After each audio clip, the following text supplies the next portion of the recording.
The Aspen trip is booked for next week. Perfect timing to finalize everything while she's distracted.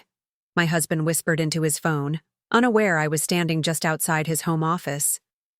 Greg's confident voice carried through the partially open door as I stood frozen, the quarterly reports I'd brought to show him slipping from my trembling fingers. For a moment, I couldn't process what I was hearing. Who was he talking to about me? What needed to be finalized while I was away? Before we jump back in, tell us where you're tuning in from. And if this story touches you, make sure you're subscribed, because tomorrow, I've saved something extra special for you. Don't worry about Natalie, Greg continued, his voice dropping lower.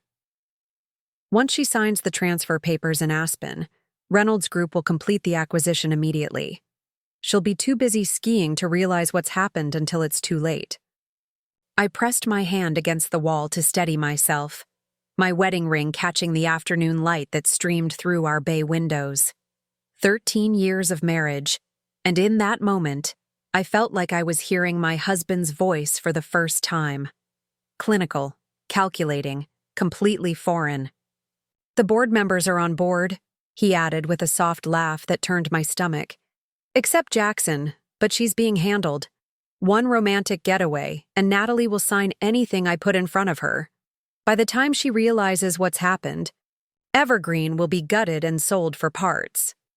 Evergreen Innovation Labs, my company. The sustainable technology firm I'd built from nothing over the past decade, now employing over 200 people in Portland. And my husband, my CFO husband who had always claimed to be my biggest supporter, was orchestrating its destruction behind my back. The signs had been there for months, but I'd been too consumed with our newest product launch to notice them. Greg's sudden interest in our company's organizational structure, his suggestion that I delegate more signing authority to him to ease my burden. The late-night calls that abruptly ended when I entered the room. The unexplained meetings with Victor Hamilton, whose company had been trying to acquire our sustainable battery technology for years. I backed away from the door silently, my mind racing. The quarterly board meeting was scheduled for tomorrow afternoon. A meeting Greg had suggested I could skip for once, since nothing crucial was on the agenda. Now I understood why. With reports still clutched in my hand, I retreated to my home office, locking the door behind me. My hands shook as I called the one person I knew I could trust completely. Vanessa, I need you to come over, now. My best friend since college didn't ask questions. She heard the tremor in my voice and promised to be there in 30 minutes. While waiting, I pulled up our company's recent financial reports on my laptop, seeing them with new eyes. Small, irregularities I'd attributed to reconciliation errors now formed a pattern. Key patents had been restructured under subsidiary companies. Decision-making authorities had been subtly redistributed. Greg had been laying groundwork for months. Vanessa arrived with her signature promptness, still dressed in her courtroom attire. As one of Portland's top corporate attorneys, she'd been an invaluable sounding board throughout Evergreen's growth. "What's happened?" she asked, taking in my pale face as I led her to the garden patio where we couldn't be overheard. I recounted what I'd overheard, my voice steadying as shock gave way to clarity. "He's been planning this for months, Van. The vacation, the board meeting, it's all part of it." Vanessa's expression darkened. "That's not just betrayal, Nat. What you're describing could constitute corporate fraud and breach of fiduciary duty. Reynolds Group has been after our battery technology since we received the federal certification," I explained. "Victor Hamilton's fingerprints are all over this, but I never imagined Greg would." I couldn't finish the sentence. "Who else knows about the Aspen trip?" Vanessa asked, already shifting into strategic mode. "Everyone. He announced it at the company holiday party last week, portrayed it as a celebration of our recent government contract." I laughed bitterly. He made quite a show of it, actually. Projected photos of the luxury chalet on the screen, talked about how I deserved a break after working so hard. Vanessa's eyes narrowed. "So he's created public witnesses to the narrative." that this trip was his generous gift to his hard-working wife. Nice touch. The board meeting is tomorrow. He thinks I'm skipping it to prepare for the trip. I pressed my fingers against my temples. What am I going to do, Van? The majority of the board has apparently already been convinced. Call my brother, Vanessa said decisively. Ryan can analyze your financial records tonight, find any irregularities Greg's created. Then you attend that board meeting tomorrow, and you bring evidence. Ryan Chen arrived an hour later, his expertise in forensic accounting exactly what we needed. While Greg attended a client dinner that evening, Ryan, Vanessa, and I spread financial documents across my home office floor, tracking money movements and authorization changes. Here, Ryan pointed to a series of transactions dated 3 months earlier.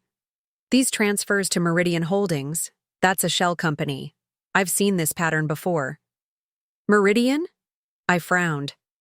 Greg told me that was a potential manufacturing partner. I signed off on preliminary discussions. It's registered to an address in Seattle, Ryan continued, typing rapidly on his laptop. The same building as Foster & Associates Financial Group, my husband's private consultation firm, the one he maintained separate from his role as Evergreen's CFO. The firm he'd always insisted kept him sharp for his work with my company. There's more, Ryan said grimly. Meridian has been filing preliminary patents that mirror your proprietary technology with just enough modifications to claim they're different. They've been reverse engineering our products, I whispered, the magnitude of the betrayal expanding. Using our own research to create competing patents. Vanessa placed a steadying hand on my shoulder. We need to contact Eleanor Jackson. If she's the only board member who hasn't been compromised. She's being handled, according to Greg, I reminded her. Then we unhandle her, Vanessa replied firmly. And we need to talk to Zoe, if anyone knows what's been happening inside. Evergreen when you're not looking, it's your assistant. While Ryan continued his financial excavation, I called Zoe Taylor, my assistant of 5 years. Her response to my carefully worded questions confirmed my worst fears. There have been closed-door meetings all month, she confirmed, her voice dropping to a whisper though she was calling from her home. Mr. Foster and Martin Rodriguez have been meeting with people I was told not to put on the official calendar. And Natalie. Cassandra Winters has been coming to the office when you're out. Cassandra Winters, Greg's former colleague from his investment banking days, now a senior executive at Reynolds Group. Her name shouldn't have been a surprise, but it felt like another blow. How long? I asked, already knowing the answer. At least 6 months, Zoe admitted. I thought it was just business at first, but last week I overheard them in the conference room. They were discussing asset valuations and mentioned the Aspen trip. Something felt wrong. By midnight, we had assembled enough evidence to confirm what I'd overheard. Greg, in conjunction with Reynolds Group and likely with help from Martin, Rodriguez, my CFO, had been systematically preparing Evergreen for acquisition, devaluing certain assets, restructuring others, and positioning my company for a hostile takeover disguised as a friendly merger. We need to move quickly, Vanessa advised as Ryan packed up his documentation. Before tomorrow's board meeting, contact Eleanor Jackson. Then we go in prepared to counter everything they've set up. After they left, I sat alone in my home office, surrounded by the evidence of my husband's betrayal. When Greg returned from his client dinner shortly after midnight, I was waiting in the kitchen, a cup of tea in my hands and a manufactured smile on my face. You're up late, he observed, loosening his tie. His cologne carried an unfamiliar note. A women's perfume, I realized. Cassandra's? Just finalizing some things before our trip, I replied, amazed at how steady my voice remained. I'm really looking forward to it. Greg's smile was smooth, practiced. A smile I now recognized had been weaponized against me countless times. You deserve it, honey. You've been working too hard. The board meeting tomorrow, I said casually. Are you sure you don't need me there? I could delay my spa appointment. His response was immediate, confirming my suspicions. Absolutely not. It's just routine approvals, budget allocations, nothing that needs your attention. Martin and I can handle it. I nodded, maintaining my facade. If you're sure. Positive. He leaned down to kiss my cheek, and it took every ounce of self-control not to recoil. Get some rest. Tomorrow's a big day. Indeed it was, I thought as I watched him head upstairs. But not for the reasons he believed. After a sleepless night, I called Eleanor Jackson at 6 a.m., catching her during her morning run. Eleanor, I need to meet with you before the board meeting. It's urgent. To her credit, the former tech executive who'd been my first major investor didn't hesitate. My house, 1 hour.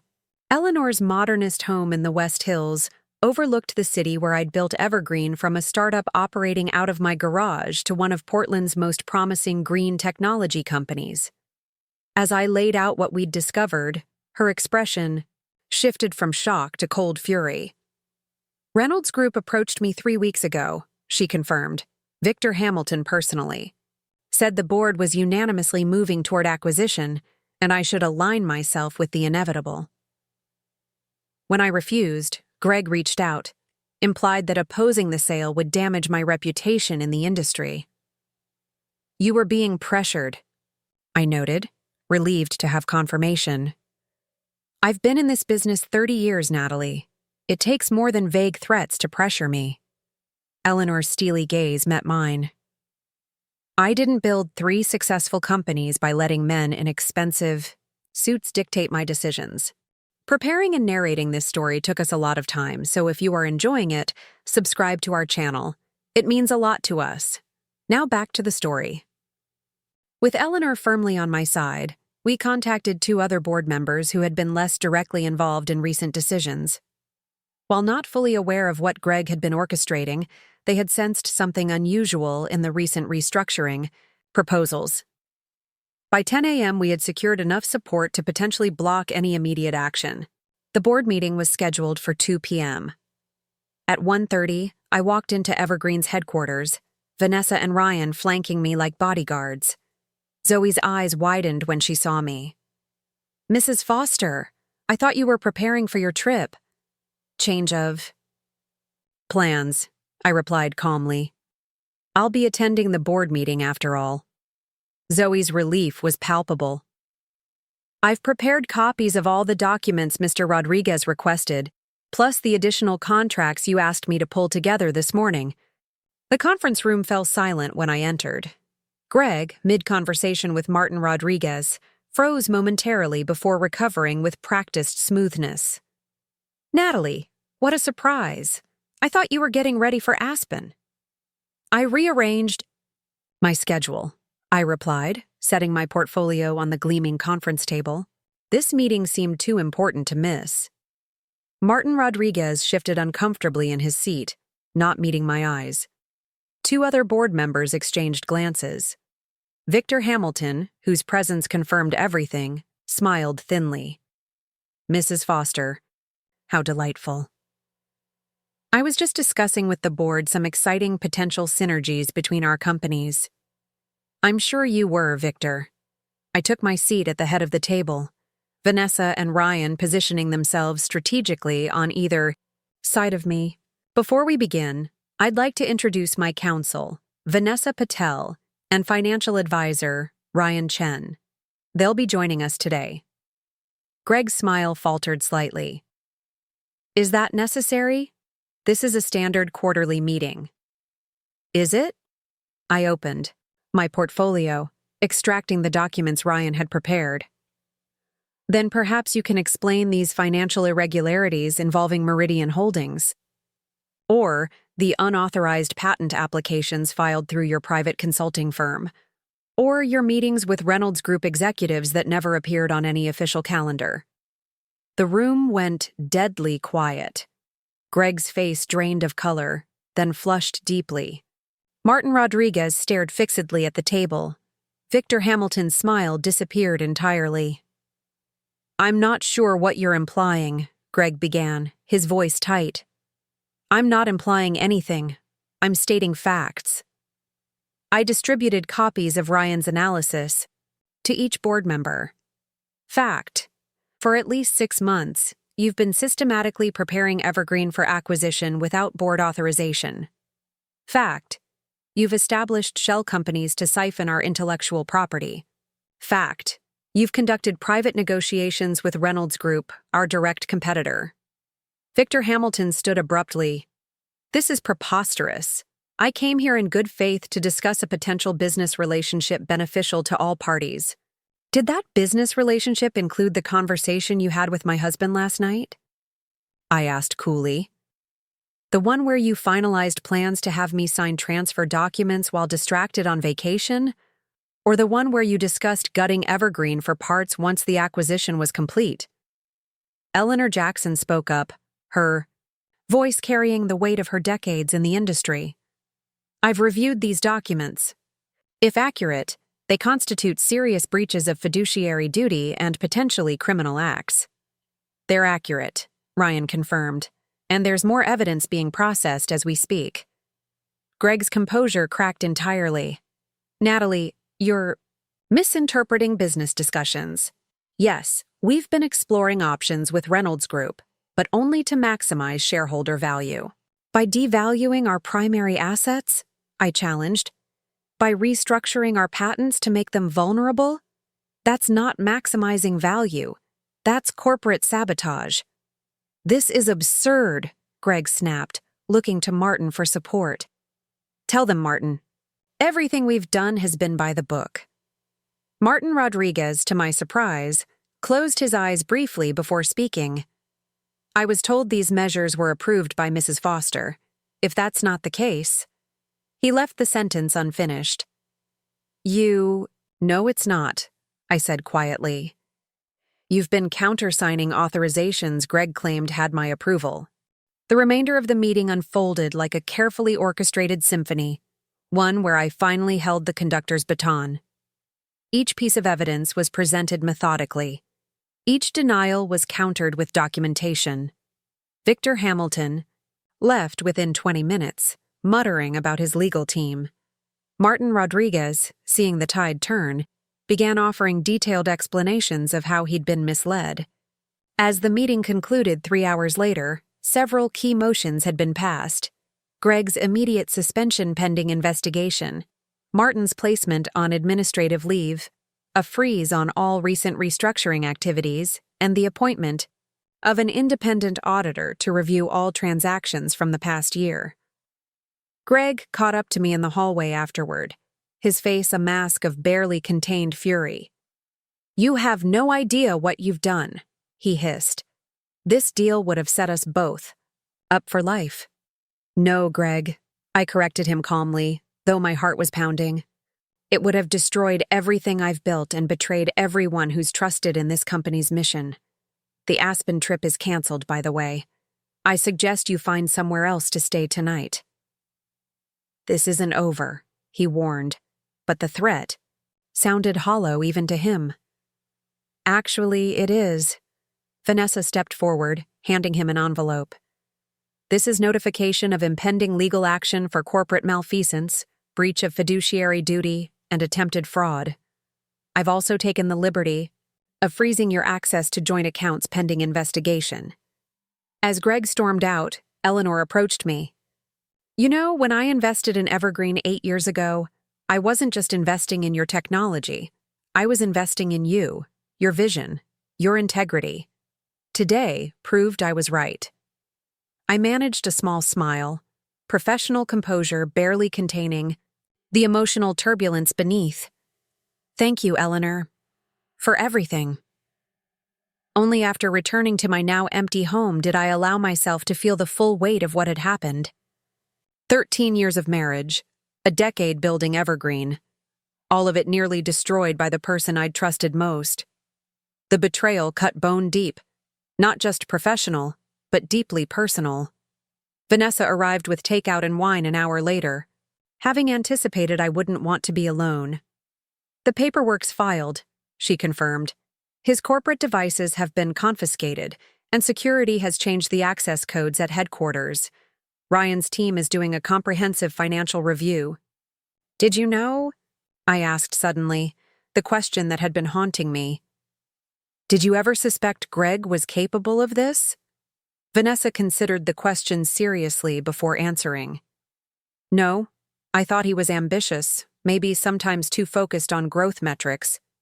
But this level of calculated betrayal? Never.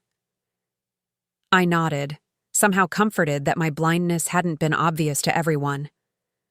The board wants an emergency strategic meeting tomorrow. We need to address the damage control with employees, investors, and partners. One day at a time, Nat, Vanessa advised, refilling my wine glass.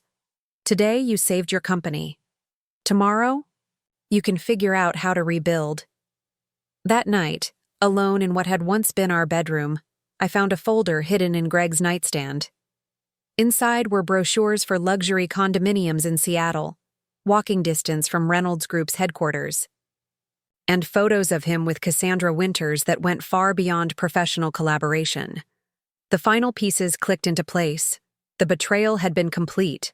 Husband, business partner, confidant, all masks covering a man I had never truly known. But as I closed the folder, a strange sense of clarity washed over me.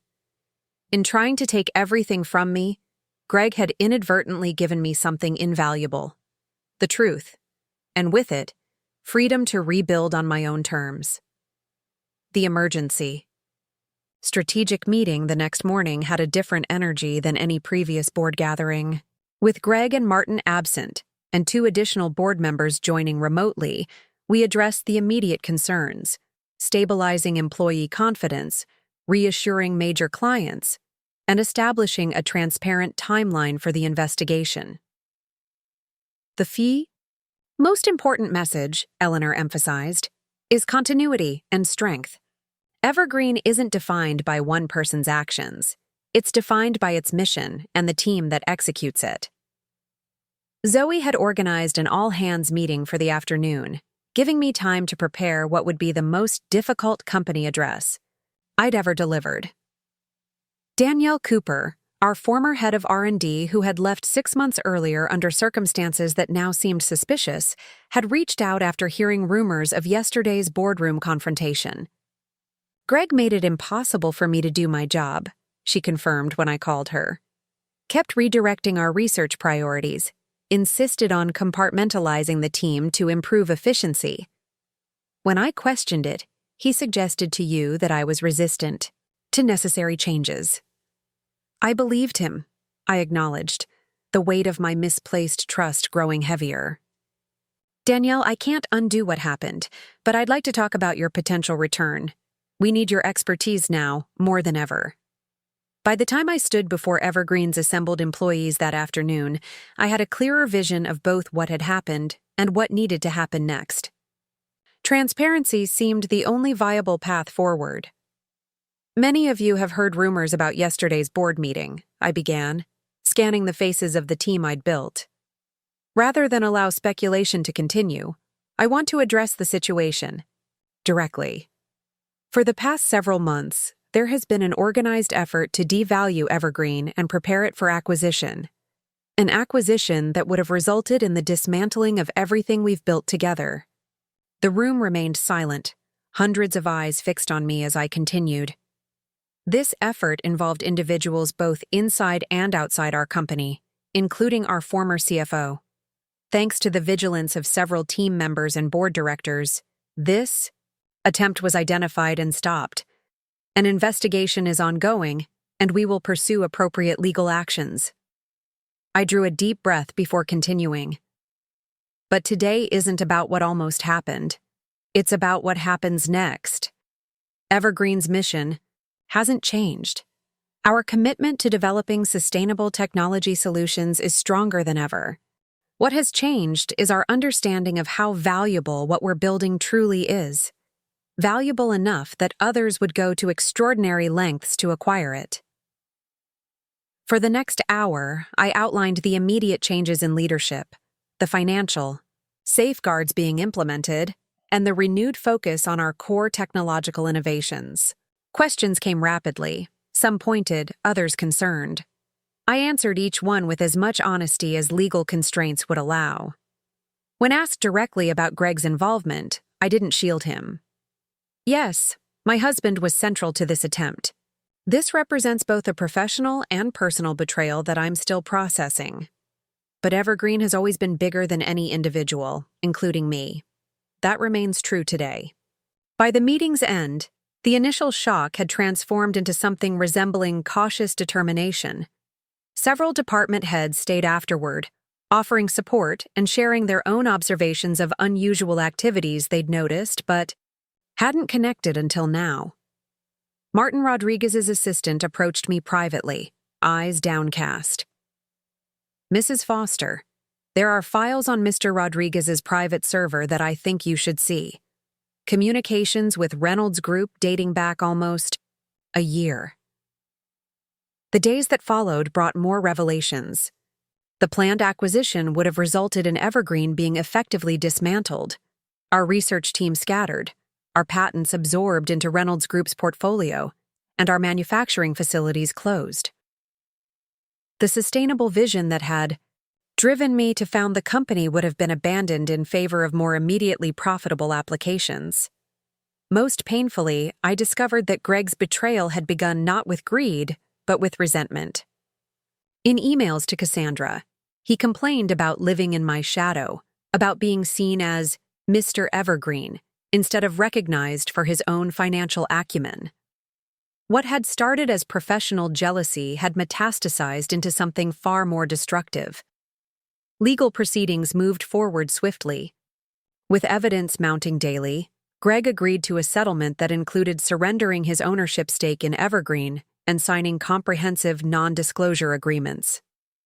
The divorce proceedings were equally efficient, if emotionally devastating. The life we'd built together was dismantled with the same clinical precision he'd planned to use on my company.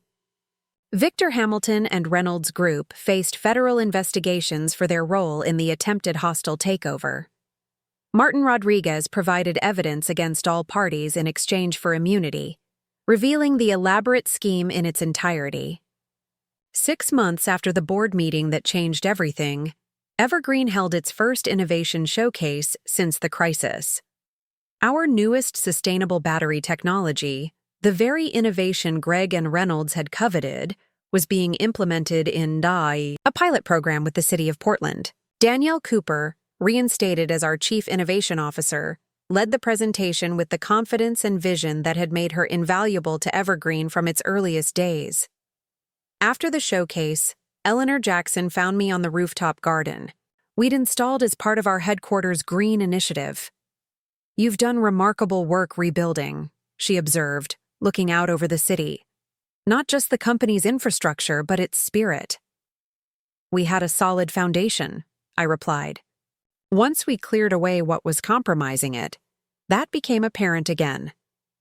"And personally?" she asked with the directness that characterized her mentorship. "How are you rebuilding there?"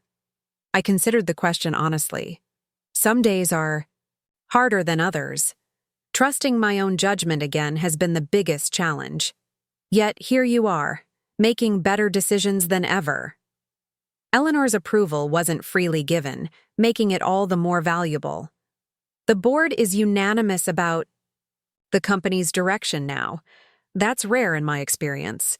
That evening, I met Vanessa and Ryan for dinner at the small restaurant where Evergreen had been conceived over a decade earlier, scribbled on napkins and fueled by idealism. "To what might have been the worst vacation ever," Vanessa toasted, raising her glass with a smile that acknowledged both the humor and gravity of what we'd overcome. "To friends who become family when it matters most," I countered, including Ryan in the toast. Later, walking alone along the Willamette River, I reflected on the journey of the past 6 months. The company hadn't just survived. It had emerged, stronger, more focused, more united in its mission. The betrayal that could have destroyed everything had instead forced a reckoning that clarified what truly mattered. Greg had been right about one thing. I had been working too hard, too focused on Evergreen to notice what was happening in my own home. The irony was that his attempt to exploit that dedication had ultimately helped me find better balance. The company no longer consumed my entire identity because I'd been forced to rediscover who I was beyond it. My phone buzzed with a message from Zoe. Reminder: tomorrow's mentorship program launches at 9 a.m. The program, supporting women in sustainable technology, had been my first initiative after stabilizing the company. Creating something positive, from my experience, had been essential to moving forward. Tomorrow, 20 young women would begin a 6-month immersion in both the technical and leadership aspects of the industry, with Evergreen's senior team providing personalized guidance. As Portland's lights reflected on the river's surface, I felt a sense of peace that had been absent for longer than I cared to admit. The emergency board meeting that had exposed Greg's betrayal hadn't just saved my company. It had set me on a path to rebuilding everything on a stronger, truer foundation. He had planned for Aspen to be the end of my story. Instead, it had become merely the end of a chapter, with the most meaningful parts of the narrative still unwritten. And this time, I held the pen. The morning after discovering Greg's betrayal, I woke before dawn, my mind racing with urgent tasks that needed immediate attention. My bedroom, our bedroom, felt foreign now, filled with photographs and mementos of a relationship that had been carefully weaponized against me.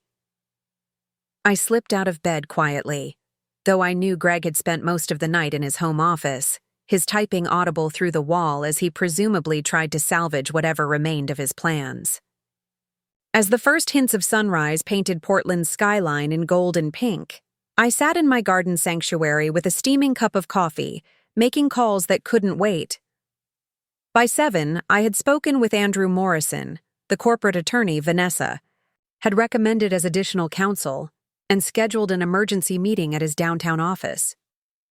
"Mrs. Foster, I've reviewed the preliminary documentation Ms. Patel sent over," Andrew explained when I arrived at his sleek office overlooking the Willamette River. "If what you've uncovered is accurate, we're looking at potential securities, fraud, breach of fiduciary duty, and possibly corporate espionage." "It's accurate," I confirmed, sliding across the USB drive containing everything Ryan had compiled overnight. "My question is, how quickly can we move to protect Evergreen?" Andrew's expression was grave as he inserted the drive into his computer. "Corporate takeovers, even hostile ones, aren't inherently illegal. The fraud lies in how it was orchestrated, particularly by insiders with fiduciary obligations to your company." For the next 2 hours, we outlined a comprehensive legal strategy. Immediate injunctions to halt any pending transactions, documentation preservation orders, notifications to regulatory agencies. By the time I left Andrew's office, the legal machinery was in motion. My next stop was a discreet cafe several blocks from Evergreen's headquarters, where Eleanor Jackson was already waiting, her silver hair pulled back in her characteristic no-nonsense bun, tablet and coffee positioned precisely on the table before her. "Martin Rodriguez arrived early at the office today," she reported without preamble. "He's been pulling financial reports and accessing secured servers since 6 a.m. Security logs show he downloaded several terabytes of data." My stomach tightened. "Can we lock him out of the system remotely?" "Not without tipping our hand," Eleanor replied. "But I've had IT quietly implement a tracking protocol on all downloads. We'll know exactly what he's accessing and where it's going." I nodded, grateful once again for Eleanor's foresight. As a 3-time successful tech CEO before becoming an investor and board member, she had navigated corporate crises that made our current situation seem almost straightforward by comparison. "The other board members?" I asked. "Philip and Diane are still on the fence. They've worked with Greg for years and trust his financial judgment. The others are waiting to see evidence before committing either way." She leaned forward, her expression softening slightly. "This won't be easy, Natalie. They'll try to paint you as emotional, reactionary, possibly even incompetent. The hysterical female CEO narrative is as old as business itself." "Let them try," I replied, my resolve hardening. I've dealt with that narrative since founding Evergreen. It didn't stop me then. Eleanor's smile was thin but approving. No, it didn't. Now, about the Reynolds Group connection. I've been making discreet inquiries. Victor Hamilton has apparently been telling people that Evergreen is facing financial difficulties and looking for a strategic partnership. This new information slotted into place like another puzzle piece, creating market conditions to justify a lowball acquisition, I murmured. Classic predatory tactic? Precisely. And there's something else you should know. Eleanor hesitated briefly. Cassandra Winters isn't just Reynolds Group's acquisition specialist. She and Greg have a personal history that predates your marriage. The revelation shouldn't have stung given everything else I'd discovered, but it did. Another layer to a betrayal that seemed to grow more complex by the hour. How personal? They were engaged briefly before he met you, Eleanor said gently. It ended badly, according to industry gossip at the time. But they reconnected at the Clean Energy Conference in Seattle last year, the one Greg attended representing Evergreen. The conference where Greg had stayed 3 extra days for valuable networking opportunities. The pieces continued falling into horrible clarity. Thank you for telling me, I managed, compartmentalizing the personal pain to focus on the business. Implications. It explains the level of coordination. It also gives us leverage, Eleanor pointed out pragmatically. Undisclosed conflicts of interest at that level won't look good for Reynolds Group when this becomes public.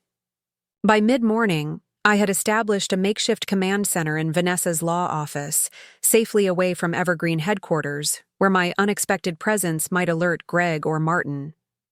Ryan had brought in 2 associates from his financial forensics firm, who were meticulously documenting the money trail through Evergreen's subsidiaries. They've been careful, Ryan admitted, pointing to a complex flowchart displayed on the conference room wall. But not careful enough. See these transactions to Meridian Holdings? They coincide exactly with our patent filings. They were essentially paying themselves for stolen intellectual property. Can we prove Greg authorized these? Andrew asked, examining the documents. Ryan nodded grimly. His digital signature is on every transfer, though he used Natalie's pre-approved authorization protocols to mask his direct involvement. My phone buzzed with a text from Zoe. Mr. Foster asking where you are. Told him spa day as instructed. He seemed relieved. Good. Let him believe I remained oblivious, focused on preparing for our Aspen trip. Every hour he spent confident in his plan was another hour we had to dismantle it. I've been analyzing the board member voting patterns, Vanessa said, spreading out a document timeline.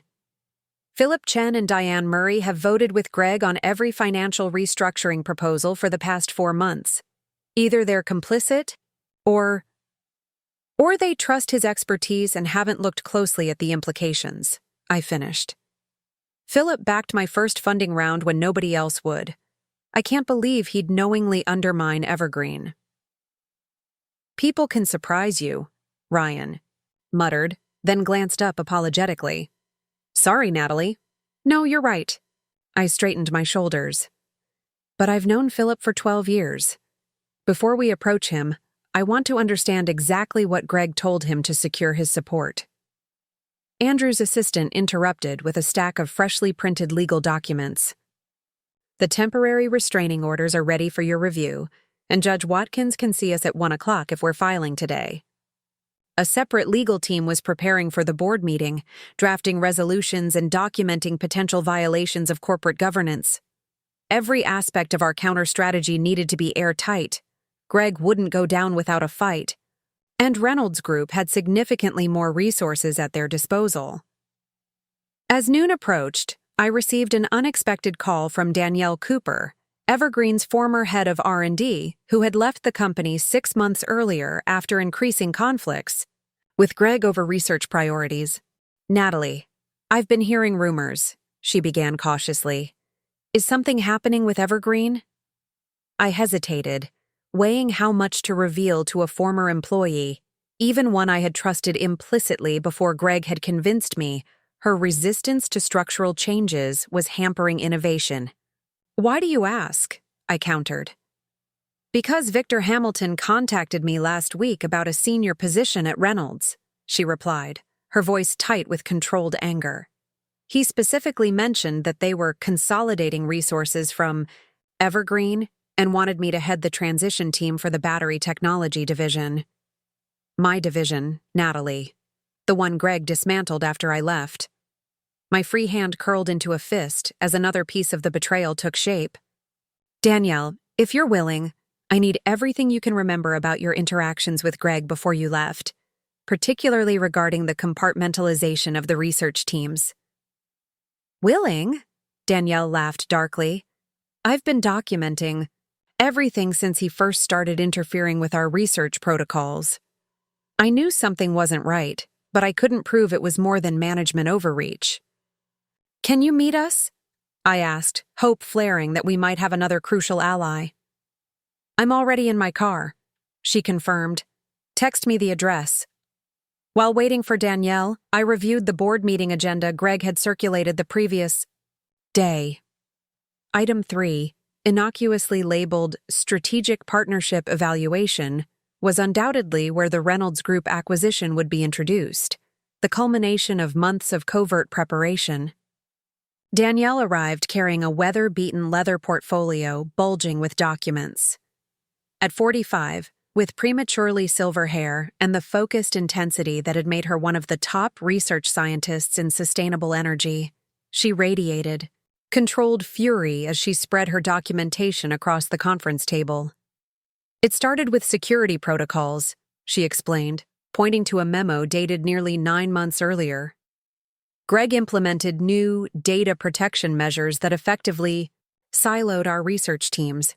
No cross-team collaboration without executive approval, which increasingly wasn't granted."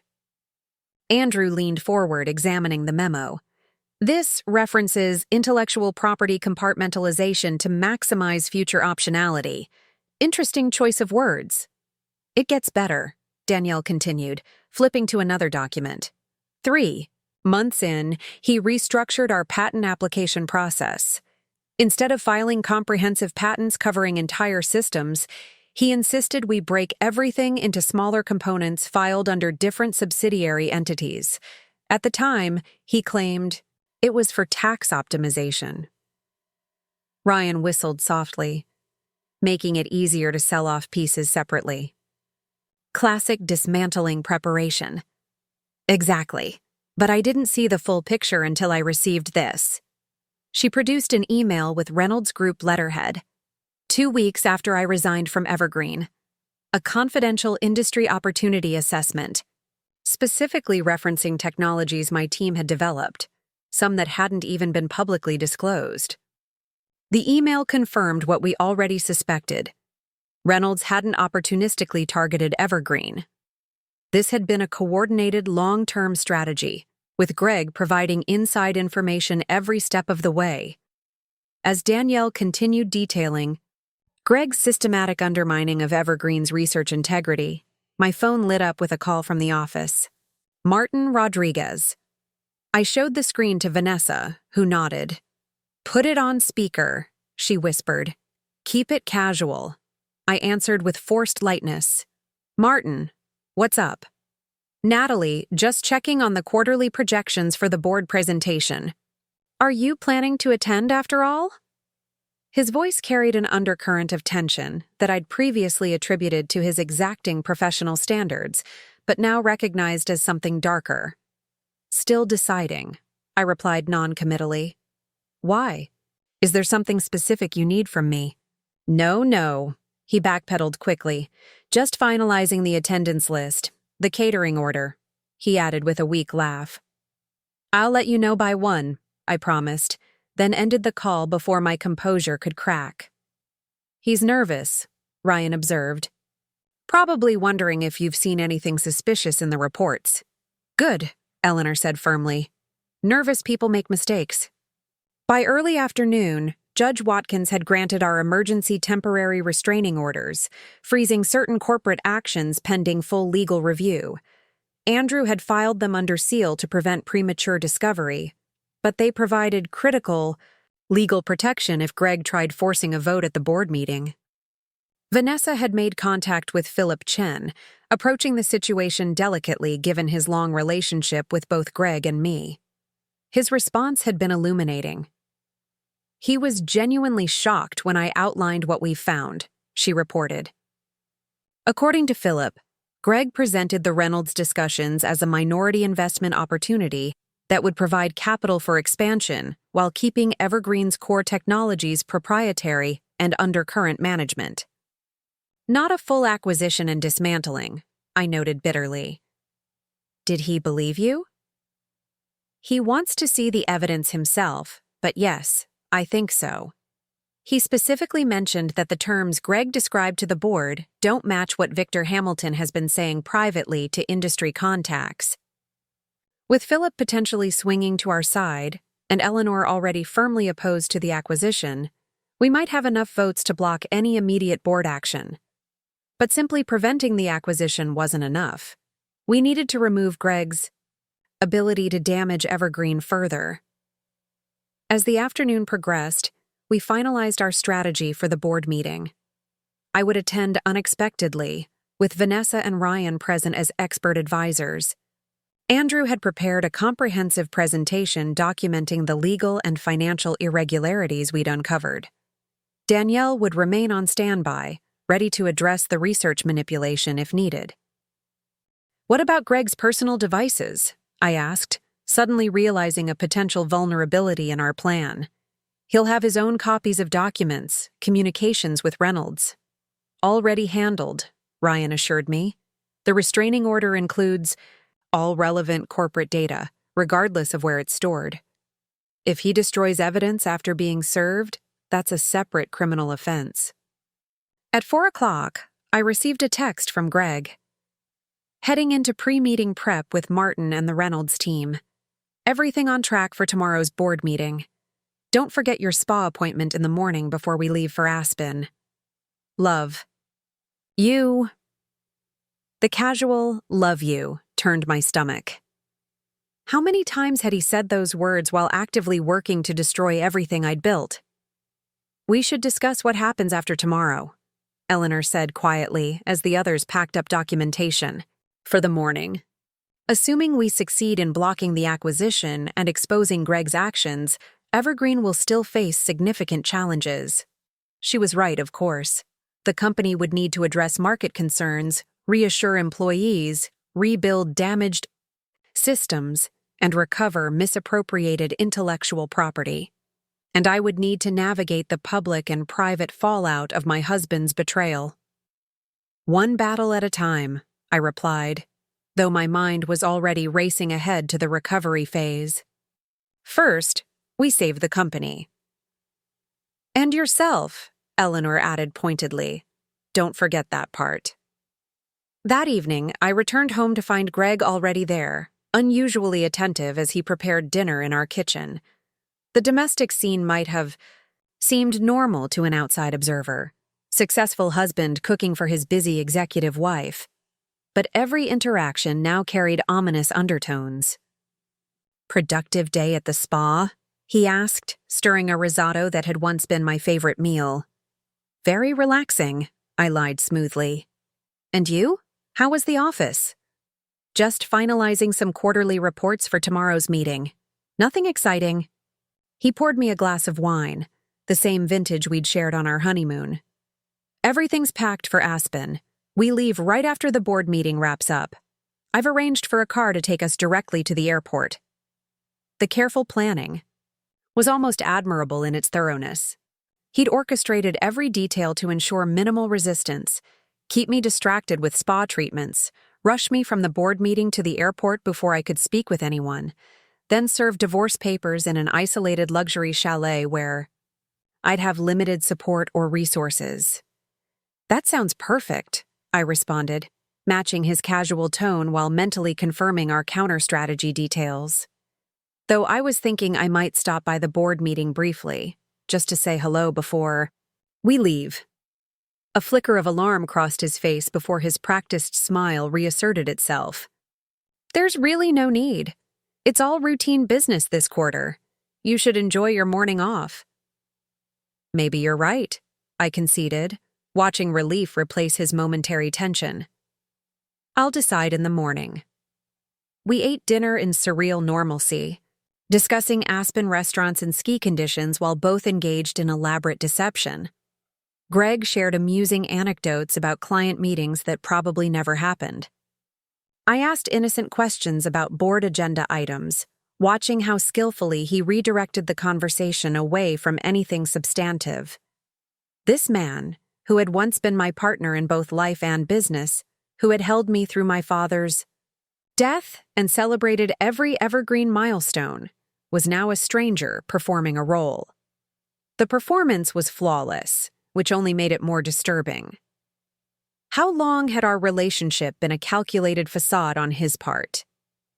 After dinner, he suggested, watching a movie, another attempt to maintain normalcy while keeping me from potentially discovering any incriminating information.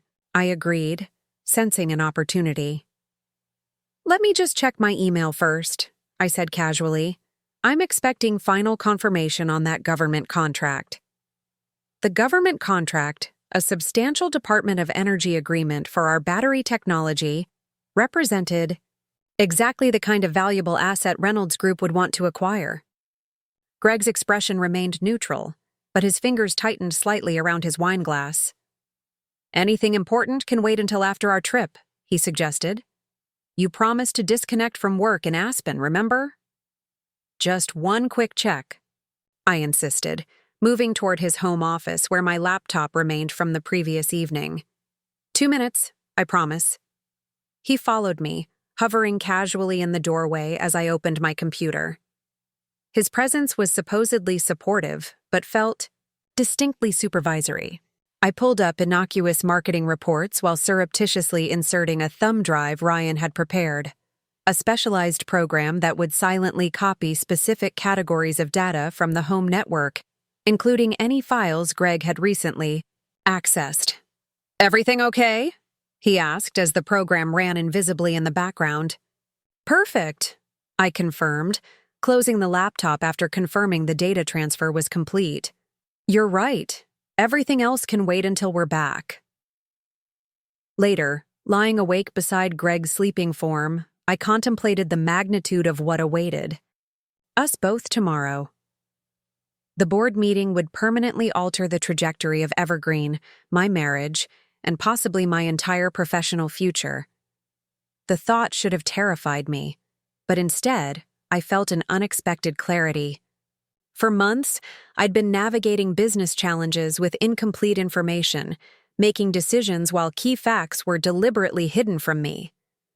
Tomorrow, whatever happened, would be based on truth rather than manipulation. There was a certain power in that, even amid the pain of betrayal. My phone vibrated softly on the nightstand, a text from Eleanor. Everything in place for tomorrow. Sleep well. Remember who built this company. A simple reminder, but exactly what I needed. Greg might have exploited my trust, leveraged my personal and professional vulnerabilities, and nearly succeeded in hijacking my life's work. But he hadn't built Evergreen. I had.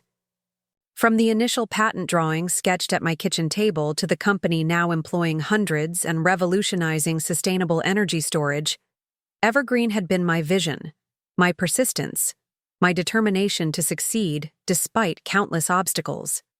Tomorrow would bring another obstacle, perhaps the most personal I'd ever faced. But I wouldn't face it alone, and I wouldn't face it unprepared. I slipped out of bed before dawn, leaving Greg still asleep amid the expensive sheets he'd always insisted upon. In the quiet stillness of early morning, I dressed with particular care, choosing a charcoal gray suit that projected authority without ostentation, paired with the sapphire earrings my father had given me when Evergreen secured its first major contract. You've already succeeded where it matters most, he had told me then. You've remained true to your principles while building something that matters. Those principles would guide me through today's confrontation, whatever the outcome. I left, A note for Greg claiming an early massage appointment before our departure, buying precious hours to finalize preparations with my team. By 7, I was at Vanessa's office, reviewing last-minute strategy adjustments based on information Ryan's program had extracted overnight. "We hit the jackpot," Ryan announced, displaying emails between Greg and Cassandra Winters. Detailed? Discussions of how to structure the acquisition to minimize your authority during transition before removing you entirely. Plus this gem. He pointed to a particularly damning exchange where Greg outlined which evergreen technologies would be retained versus scrapped after acquisition. The advanced battery storage system, our most promising innovation for making renewable energy viable at utility scale, was specifically designated for patent isolation and controlled deprecation to protect existing market technologies. They weren't just planning to acquire evergreen, I realized with growing horror. They were going to bury our most important environmental innovations to protect Reynolds Group's investments in conventional energy. Classic monopolistic strategy, Andrew confirmed grimly. Acquire and kill competing technologies. Given Reynolds' heavy investment in traditional power infrastructure, your storage technology represents a significant threat to their business model. This revelation shifted the stakes dramatically. Beyond the personal betrayal, beyond even the calculated corporate takeover, Greg and Reynolds were conspiring to suppress technology with profound environmental implications. Technology that could accelerate the transition away from fossil fuels by solving renewable energy storage challenges. We need to adjust our approach, I decided, a new determination hardening my resolve. This isn't just about saving evergreen anymore. It's about protecting innovation that matters for reasons beyond profit. As our team finalized preparations, Zoe texted confirming that the board members were assembling at headquarters. Martin had asked her twice about my whereabouts, his anxiety becoming increasingly evident. At 1:45 p.m., 15 minutes before the scheduled meeting start, I entered Evergreen's headquarters through the side entrance, avoiding the main reception area where Greg might spot me prematurely. Vanessa and Ryan flanked me, carrying briefcases, containing everything we needed to dismantle months of careful conspiracy. Eleanor met us in the empty conference room adjacent to the boardroom, her expression both grim and satisfied. "They're all here," she reported quietly, "including Victor, Hamilton, and 2 other Reynolds Group executives." Greg introduced them as observing potential investment partners. "And the other board members?" I asked. Philip approached me privately before Greg arrived. He's reviewed the preliminary evidence we sent and has serious concerns. Diane still seems to be in Greg's camp, but she's just 1 vote. We reviewed our entrance timing once more, waiting until Greg had begun his presentation on the strategic partnership opportunity before making our unexpected appearance. The element of surprise would be crucial in disrupting their carefully rehearsed narrative. At precisely 2:15 p.m., we received the signal from Eleanor, who had returned to the boardroom. I took a deep breath, centering myself for the confrontation. Ahead then nodded to Vanessa and Ryan. "Let's go save Evergreen." As we approached the boardroom doors, I could hear Greg's voice carrying through the polished wood, smooth and persuasive as he outlined the extraordinary opportunity Reynolds Group presented for Evergreen's future. The same voice that had once promised to support my dreams was now systematically dismantling them for his own gain. The security officer stationed outside the boardroom, a longtime Evergreen employee, nodded respectfully as I approached, opening the door without, "Announcement as previously arranged." The momentary silence as I entered was absolute. Greg stood frozen mid-sentence at the presentation screen, which displayed a PowerPoint slide labeled Strategic Integration Timeline. Victor Hamilton and his Reynolds colleagues turned with expressions ranging from surprise to poorly concealed alarm. Martin Rodriguez paled visibly, shuffling papers as if to hide whatever documents lay before him. "Please continue, Greg," I said calmly, taking my seat at the head of the table. I'm particularly interested in this strategic integration timeline you were just explaining to my board. The stunned expressions around the boardroom table would have been almost comical under different circumstances. Greg recovered first, his professional mask sliding back into place with practiced ease. "Natalie, what a surprise. I thought you were at the spa this morning." His voice carried just the right note of pleasant confusion, but I caught the flash of calculation in his eyes as he quickly assessed this unexpected development. "I rescheduled," I replied evenly, gesturing to Vanessa and Ryan, who had taken positions against the wall behind me. "I hope you don't mind that I brought some colleagues. Given the apparent significance of today's agenda, it seemed appropriate to have specialized expertise available." Victor Hamilton straightened his bespoke suit jacket, his silver hair and commanding presence designed to intimidate. "Mrs. Foster, we were just discussing some preliminary exploratory concepts. Perhaps these outsiders should wait until the board has had a chance to review the basic framework." "That won't be necessary, Mr. Hamilton," I said, noting how he'd attempted to dismiss me with the use of my married name rather than my professional title. "Ms. Patel is Evergreen's outside counsel for this matter, and Mr. Chen is our financial consultant. They're both bound by confidentiality agreements." Martin Rodriguez shifted uncomfortably, glancing between Greg and me with poorly concealed anxiety. The other board members, Philip Chen, Diane Murray, Thomas Wilson, and of course Eleanor Jackson, watched with expressions ranging from confusion to growing suspicion. "Now," I continued, "please continue with your presentation on the strategic integration timeline. I'm particularly interested in when exactly Reynolds Group planned to dissolve our research division and suppress our battery storage technology." The silence that followed was deafening. Greg's carefully constructed narrative was crumbling before it had even been fully presented. "That's a rather dramatic mischaracterization," Hamilton interjected smoothly. "Reynolds Group has tremendous respect for Evergreen's innovations. Our interest is in accelerating your market penetration through our established distribution channels." "Really?" I raised an eyebrow, nodding to Ryan, who stepped forward with copies of the emails we'd recovered. "Then perhaps you can explain these communications between my husband and Cassandra Winters, detailing plans to isolate our battery patents and implement controlled deprecation to protect Reynolds' existing market technologies." As Ryan distributed the documents to each board member, Greg's composure finally slipped. "Those are private communications taken out of context," he snapped, his pleasant facade evaporating, "and likely obtained illegally." Andrew Morrison chose that moment to enter, carrying additional documentation in a leather portfolio. "Actually, Mr. Foster, they were obtained through entirely legal means, pursuant to Mrs. Foster's authorized access to company systems and joint personal accounts. I'd be happy to provide the relevant legal precedents if necessary." Philip Chen, who had been silently reviewing the emails, looked up with open shock. "Greg, is this accurate? These messages explicitly discuss dismantling Evergreen's research division." "It's a standard post-acquisition restructuring discussion," Greg insisted, though his voice had lost its usual conviction.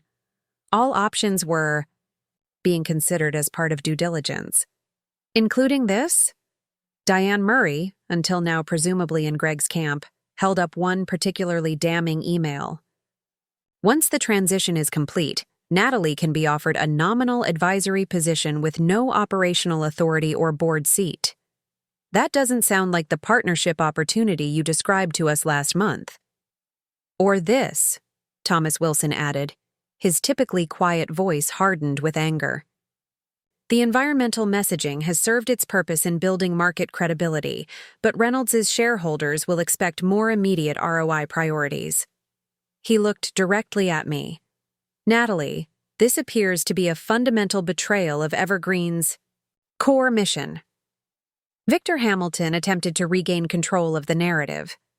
"I assure you, these are merely preliminary discussions exploring all scenarios. Reynolds Group has every intention of maintaining Evergreen's environmental commitments. The same way you maintained similar commitments after acquiring Solar Path Technologies last year? Eleanor asked pointedly. Their renewable infrastructure division was shuttered within 3 months. 70 researchers laid off. Patents effectively buried.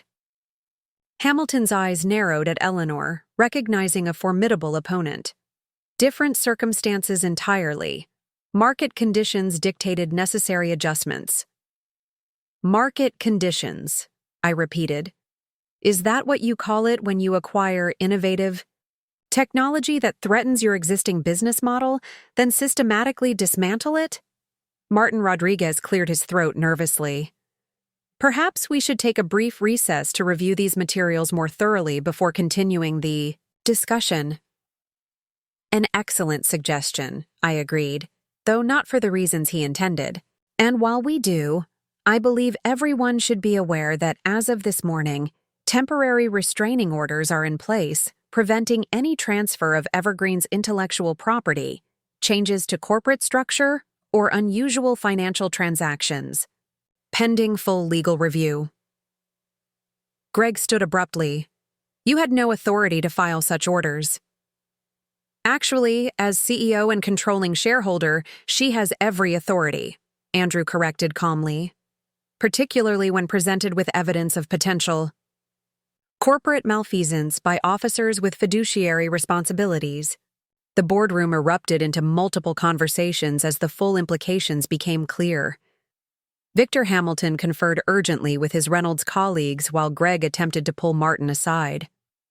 I caught fragments of their heated exchange. Damage, control, and alternative approach featuring prominently. Philip approached me directly, his expression grave. Natalie, I had no idea what was really happening. Greg presented this as a strategic investment that would preserve Evergreen's independence and accelerate our environmental impact. I believe you, Philip. I had known him too long to imagine he would knowingly participate in dismantling what we'd built. He manipulated all of us in different ways. Eleanor called the meeting back to order after the brief chaotic interlude. As the senior board member present, she commanded respect even from those who disagreed with her. Given the serious nature of the information presented, I believe we need to address several urgent governance matters, she stated firmly. First, the proposed Reynolds Group transaction must be tabled indefinitely pending full investigation. I second that motion, Thomas Wilson declared immediately. As acting chair for this portion of the meeting, I call for a vote, Eleanor continued. All in favor of indefinitely tabling any discussions regarding acquisition by or strategic partnership with Reynolds Group. Every hand raised except Greg's and Martin's. Victor Hamilton and his colleagues watched with poorly concealed fury as their carefully orchestrated acquisition plan collapsed. Motion carries, Eleanor announced. Second item, given the evidence presented regarding potential breaches of fiduciary duty, I move that Gregory Foster be temporarily relieved of his duties as CFO pending full investigation, with all financial authorities reverting to CEO Natalie Foster and an interim financial officer to be appointed immediately. Objection, Greg snapped. This is a railroading based on cherry-picked communications presented without proper context. I demand the opportunity to present a complete explanation. You'll have that opportunity during the investigation, Eleanor assured him. This is a temporary protective measure, not a final determination. All in favor? This vote was closer. Diane. Murray abstained, clearly uncomfortable with the rapid developments, but the motion still carried by a clear majority. This is outrageous, Victor Hamilton interjected, standing to emphasize his considerable stature. Reynolds Group came here in good faith to discuss a transaction that would have created substantial shareholder value. Instead, we've been ambushed with selective evidence and procedural maneuvers. You came here to facilitate the dismemberment of an environmental technology company whose innovations threaten your conventional energy investments, I corrected, matching his stare with equal intensity. That's not good faith, Mr. Hamilton. It's predatory opportunism facilitated by internal betrayal. Greg's demeanor had transformed entirely. The charming, supportive husband replaced by a cold, calculating opponent. "This isn't over, Natalie. You have no idea what you're doing." "Actually, I know exactly what I'm doing," I replied calmly. "I'm protecting what I built from people who tried to steal it through deception and manipulation." As the board meeting continued with additional protective resolutions, including placing Martin Rodriguez on administrative leave pending investigation, the Reynolds Group representatives departed with barely concealed anger. Their carefully plotted acquisition had not only been blocked, but publicly exposed in a way that would raise serious questions about their business practices. Security personnel arrived discreetly to escort Greg and Martin from the building once. The formal resolutions had passed, with instructions to surrender company devices and access credentials. The humiliation was clearly crushing for Greg, whose reputation among Portland's business elite had been impeccable until today. "You'll regret this," he muttered as he was led past me, his voice low enough that only I could hear. "You think you've won, but you've just started a war you can't possibly win." I didn't respond, refusing to engage with threats that stemmed from wounded pride rather than actual leverage. Instead, I turned my attention to the shell-shocked board members who were still processing the morning's revelations. "I understand. This has been overwhelming," I acknowledged, addressing them directly. "The depth of deception involved is difficult to comprehend, and there are still many aspects we need to investigate fully. What matters now is stabilizing Evergreen and protecting our mission." Philip nodded firmly. "You have my complete support, Natalie. Whatever resources you need during this transition." "Mine as well," Thomas added, "though I think we need to discuss how we communicate this situation to employees and shareholders. The rumor mill will be churning the moment Greg and Martin are seen leaving with security." He was right, of course. The internal and external messaging around these events would be critical to maintaining confidence in Evergreen during a period of potential instability. "I have a crisis communications team on standby," Vanessa informed us. "They've prepared draft statements for different stakeholder groups that focus on continuity and governance protections rather than sensationalizing the attempted takeover." As the meeting shifted to addressing immediate operational needs, including appointing our controller as acting CFO and establishing a special committee to oversee the investigation, I found myself experiencing a strange sense of calm amidst the chaos. The worst had happened. The betrayal had been executed, the conspiracy revealed, yet Evergreen remained standing. My life's work had survived its greatest threat. By late afternoon, the initial crisis response was well underway. Employees had been briefed in department meetings led by trusted managers, emphasizing that Evergreen's mission and operations would continue uninterrupted. Key clients and partners had received personal calls assuring them of stability.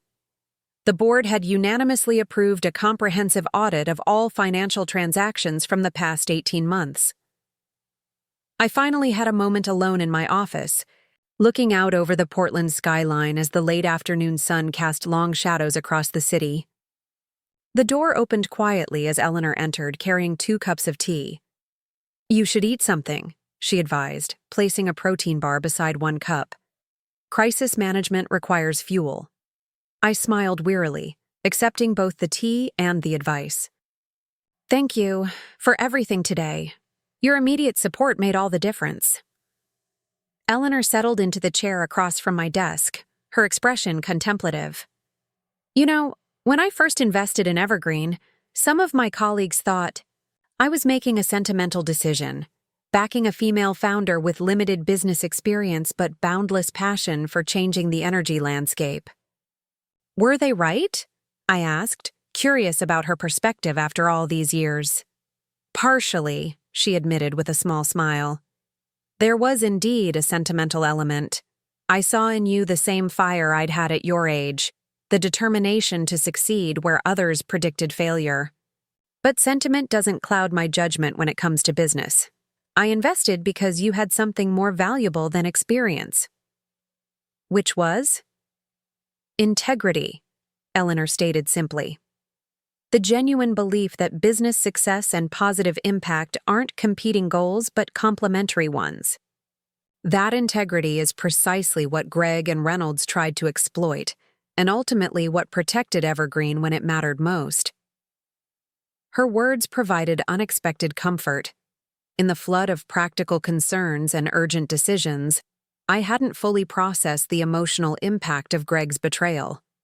My husband of 13 years had not only conspired against my company, but against the core values that defined my life's work. Do you want to talk about the personal side of this? Eleanor asked gently, always perceptive. Not yet, I admitted. I need to keep Evergreen as my focus right now. The personal reckoning will have to wait. Eleanor nodded, understanding the compartmentalization necessary to function during crisis. Well, when you're ready, remember you're not alone in this. Many of us have weathered personal betrayals alongside professional ones. It doesn't define you. Our conversation was interrupted by Zoe, who entered with barely contained urgency. Natalie, there's something you need to see immediately. IT just discovered it during the system audit. She placed a tablet before me, displaying an email exchange between Greg and Cassandra Winters that hadn't been in our initial evidence collection. This one, dated just 3 days earlier, discussed contingency plans if their primary acquisition strategy failed. If she somehow blocks the board approval, Greg had written, implement Plan B immediately. The offshore transfers are already in motion and can't be reversed without her authentication codes. What offshore transfers? I asked sharply, alarm rising as I scanned the cryptic message. Zoe pulled up a second screen showing financial alerts from our banking partners. Multiple wire transfers initiated this morning from our main operational accounts to entities in the Cayman Islands. Almost $27 million total, set to clear at midnight tonight. I stared at the screen in disbelief. Even after being exposed and removed, Greg had implemented a scorched earth contingency plan, attempt to cripple Evergreen financially if he couldn't acquire it. Can we stop the transfers? Eleanor asked, immediately grasping the severity of the situation. Not without the authentication codes, Zoe explained. Greg set these up using the emergency financial protocols established after the ransomware attack last year. They're designed to be irreversible without the original authorizing credentials. Which he has, I concluded grimly. Get Ryan and the financial team in here now, and contact Andrew. We need emergency court orders to freeze these transactions. The next 2 hours became a frantic race against time as we attempted to thwart Greg's financial sabotage. Ryan's team identified the receiving entities as shell companies connected to both Reynolds Group and, surprisingly, Foster and Associates, Greg's personal financial consultancy. The transactions had been disguised as emergency vendor payments, using legitimate supplier names but redirecting the funds to fraudulent accounts. The banks are cooperating, but they're limited by the same security protocols we implemented to protect against external threats, Ryan explained, the irony evident in his voice. We never anticipated the threat would come from within our own executive team. What about Greg? I asked. Can we compel him to reverse the transactions? Andrew shook his head grimly. We're trying, but he's not responding to calls or legal notices. His attorney has issued a blanket statement denying any wrongdoing and claiming these are legitimate business transactions approved by proper authorities. Which is technically true, Ryan noted. He used your pre-approved contingency protocols. The system worked exactly as designed. It's just being exploited by its designer. As midnight approached, with millions of dollars poised to vanish from Evergreen's accounts, I found myself facing a painful realization. The systems I'd trusted, the safeguards I'd implemented, the husband I'd loved, all had been turned against me and the company I'd built. There's one more option, Zoe suggested hesitantly. Danielle Cooper might know something that could help. Danielle? Why? I asked, confused by the apparent non sequitur. Because she helped develop the authentication protocol, Zoe explained. Remember? After the ransomware attack, when we were redesigning all our financial security systems? She and Greg worked together on implementing the emergency transfer protocols. Hope flared briefly. Get her on the phone, now. Within minutes, Danielle's voice filled the conference room via speakerphone. After a quick explanation of our situation, she was silent for several moments. The authentication system has a design feature Greg might not remember, she finally said. A failsafe we implemented specifically to prevent rogue transfers. What kind of failsafe? Ryan asked, leaning forward intently. A secondary override that requires biometric confirmation from two C-level executives if the transfer amount exceeds certain parameters, Danielle explained. Greg insisted it be implemented as protection against external threats, but I designed it to be a check against internal misuse as well. And you think the current transfers would trigger this failsafe? I asked, hope building. Definitely. Anything over $10 million automatically requires dual executive biometric verification. Even with his authorization codes, the transfers should be held in a pending state until secondary confirmation is provided. Ryan was already pulling up the banking portal, navigating quickly to transaction status. She's right, he confirmed, relief evident in his voice. The transactions are showing as pending secondary authorization. They haven't cleared. Can we cancel them? Eleanor asked the critical question. Better than that, Danielle replied. As CEO, Natalie can reject them with her biometric confirmation, which will automatically flag them as potentially fraudulent and freeze the receiving accounts as well. For the first time since discovering Greg's betrayal, I felt a genuine smile spread across my face. Zoe, get the authentication scanner from my office. Let's shut down Plan B. Within 30 minutes, the transactions had been formally rejected, with automated notifications sent to our banking partners and regulatory authorities flagging potential fraud. The receiving accounts were frozen pending investigation, and the funds remained safely within Evergreen's control. One crisis averted, Eleanor observed as the team collectively exhaled. But this confirms Greg is willing to take extreme measures. We need to anticipate other potential sabotage efforts. She was right, of course.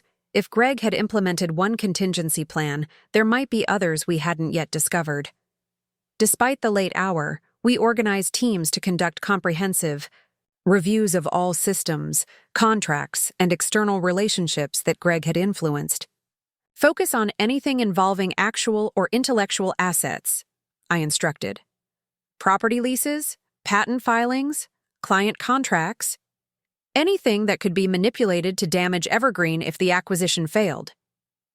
As the various teams dispersed to begin their investigations, I found myself alone with Vanessa for the first time since the board meeting. You should go home and rest, she advised, concern evident in her expression. It's been one of the most intense days of your life, and tomorrow won't be any easier. I shook my head slowly. I can't go back to the house tonight, not after everything that's happened. The thought of returning to the home I'd shared with Greg, surrounded by photographs and memories now tainted by betrayal, was unbearable. Stay with me, Vanessa offered immediately. My guest room is always ready, and you shouldn't be alone right now anyway. The offer was tempting, but incomplete. I need clothes, toiletries. Already handled, Zoe interrupted, entering with a small overnight bag. I took the liberty of asking your assistant to put together essentials from your emergency travel kit. Everything you need for a couple of days. The thoughtfulness of the gesture nearly broke through the professional composure I'd maintained throughout this extraordinary day. Thank you, I managed, accepting the bag with genuine gratitude. Around midnight, having confirmed that no immediate threats remained to Evergreen's operations, I finally left headquarters with Vanessa. The city lights blurred through the car windows as we drove in companionable silence to her downtown condo. Do you want to talk about it now? She asked gently once we were settled in her living room, glasses of wine in hand. Not the business implications, the personal ones. The question pierced the careful compartmentalization I'd maintained all day. Emotions I'd suppressed to function effectively now threatened to overwhelm me. Betrayal, anger, humiliation, grief for a relationship that had apparently been strategic rather than genuine. I keep asking myself when it started, I admitted, my voice barely above a whisper. When did my husband begin seeing me as an obstacle rather than a partner? Was anything between us ever real? Vanessa considered this thoughtfully. People are complex, Nat. It's possible, likely even, that Greg's feelings evolved over time. The man who married you 13 years ago may have genuinely loved you then, and grew to resent me as Evergreen succeeded, I finished, the pattern becoming clearer. I've seen how he reacts when introduced as Natalie Foster's husband at industry events. I always thought he was secure enough to handle it. Few people are genuinely comfortable living in someone else's shadow, especially men raised with certain expectations about career dynamics, Vanessa observed without judgment. Add Cassandra back into the equation, a woman from his past who probably reflected back the image of himself he preferred, and you have a powerful cocktail of resentment, opportunity, and rationalization. That doesn't excuse what he did, I said firmly. Not remotely, Vanessa agreed. Understanding the psychology doesn't diminish the betrayal. He made calculated choices to harm you and everything you've built. That's unforgivable regardless of his internal justifications. We talked long into the night, parsing through memories and interactions that now carried new significance in light of Greg's betrayal. The anniversary gifts that seemed thoughtful but subtly undermined my confidence. The career advice that consistently emphasized balance and delegation rather than growth and achievement. The social connections that, in retrospect, always centered around his network rather than mine. I feel like such a fool, I confessed around 2 a.m. Exhaustion, making me more vulnerable than I'd allowed myself to be all day. All the signs were there, I just didn't want to see them. You trusted your husband, Vanessa countered firmly. That doesn't make you a fool, Nat. It makes you human. The failure here is entirely his, not yours. As I finally prepared for sleep in Vanessa's tastefully appointed guest room, my phone buzzed with a text message. Expecting another update from the crisis team, I was surprised to see Greg's name on the screen. You won this round? Impressive. But don't forget, I know all your weaknesses, all your vulnerabilities. This isn't finished between us. The transparent attempt at intimidation might have worked yesterday. Today, after everything I'd discovered and addressed, it merely confirmed that I'd made the right decision in exposing his schemes. I didn't respond, simply forwarding the message to Andrew to add to the growing evidence file. As I finally drifted toward sleep, one thought provided unexpected comfort. Greg believed he knew my weaknesses because he'd spent years studying them, looking for points of exploitation. What he failed to understand was that in doing so, he'd inadvertently forced me to recognize and strengthen those very vulnerabilities. The woman who had uncovered his betrayal today was not the same woman he had married, or the same woman he had planned to deceive in Aspen. She was stronger, more resilient, and absolutely determined to protect what she had built, no matter what challenges still lay ahead. Morning arrived with the insistent buzz of multiple text notifications. I blinked awake in Vanessa's guest room, momentarily disoriented, before the events of the previous day came rushing back. Reaching for my phone, I found messages from Eleanor, Ryan, Andrew, and various Evergreen executives, all requiring immediate attention. The crisis hadn't paused for sleep. Coffee's ready, Vanessa called from the kitchen. She was already dressed in another impeccable suit, looking far more refreshed than someone who'd been up until 3 a.m. had any right to. And I made protein smoothies. You'll need the energy. I joined her, gratefully accepting both offerings. Have you seen the news? She nodded grimly, sliding her tablet across the counter. The business section headline read, Evergreen Innovation Labs in Turmoil. CFO and financial officer suspended amid acquisition controversy. The article beneath contained carefully phrased speculation about governance disagreements and strategic direction conflicts. Clearly written by someone working with limited information but aware something significant had occurred. Could be worse, I observed, scanning the relatively factual reporting.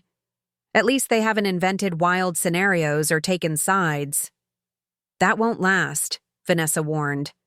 Greg's not going to remain silent, and Reynolds Group has an aggressive PR team. We need to establish our narrative before they control it. She was right, of course. Corporate crises followed predictable patterns, and controlling public perception would be crucial to maintaining investor confidence and employee morale. I called Zoe while finishing my smoothie, instructing her to arrange a press conference for later that morning. The investment community is in a frenzy, she reported. Our stock is currently halted pending clarification of material events. Clients are calling for reassurance, and 3 major partners want to know if their contracts are affected.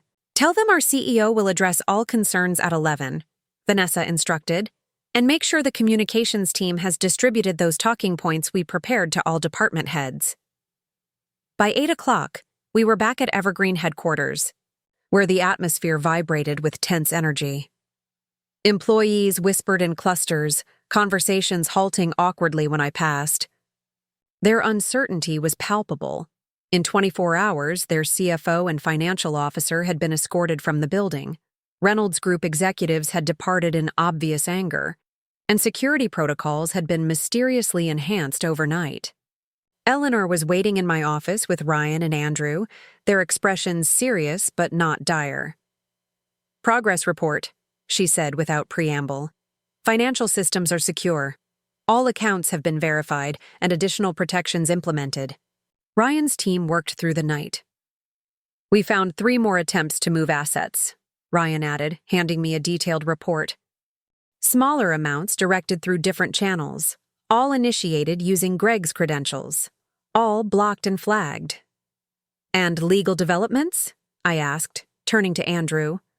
The temporary restraining orders have been formally served to both Greg and Reynolds Group. Their attorneys have filed the expected objections, but the judge has scheduled an expedited hearing for tomorrow morning. Andrew's expression suggested cautious optimism.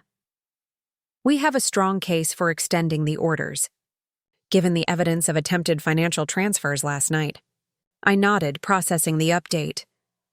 What about personal matters? My home, joint accounts? Already handled, Vanessa assured me.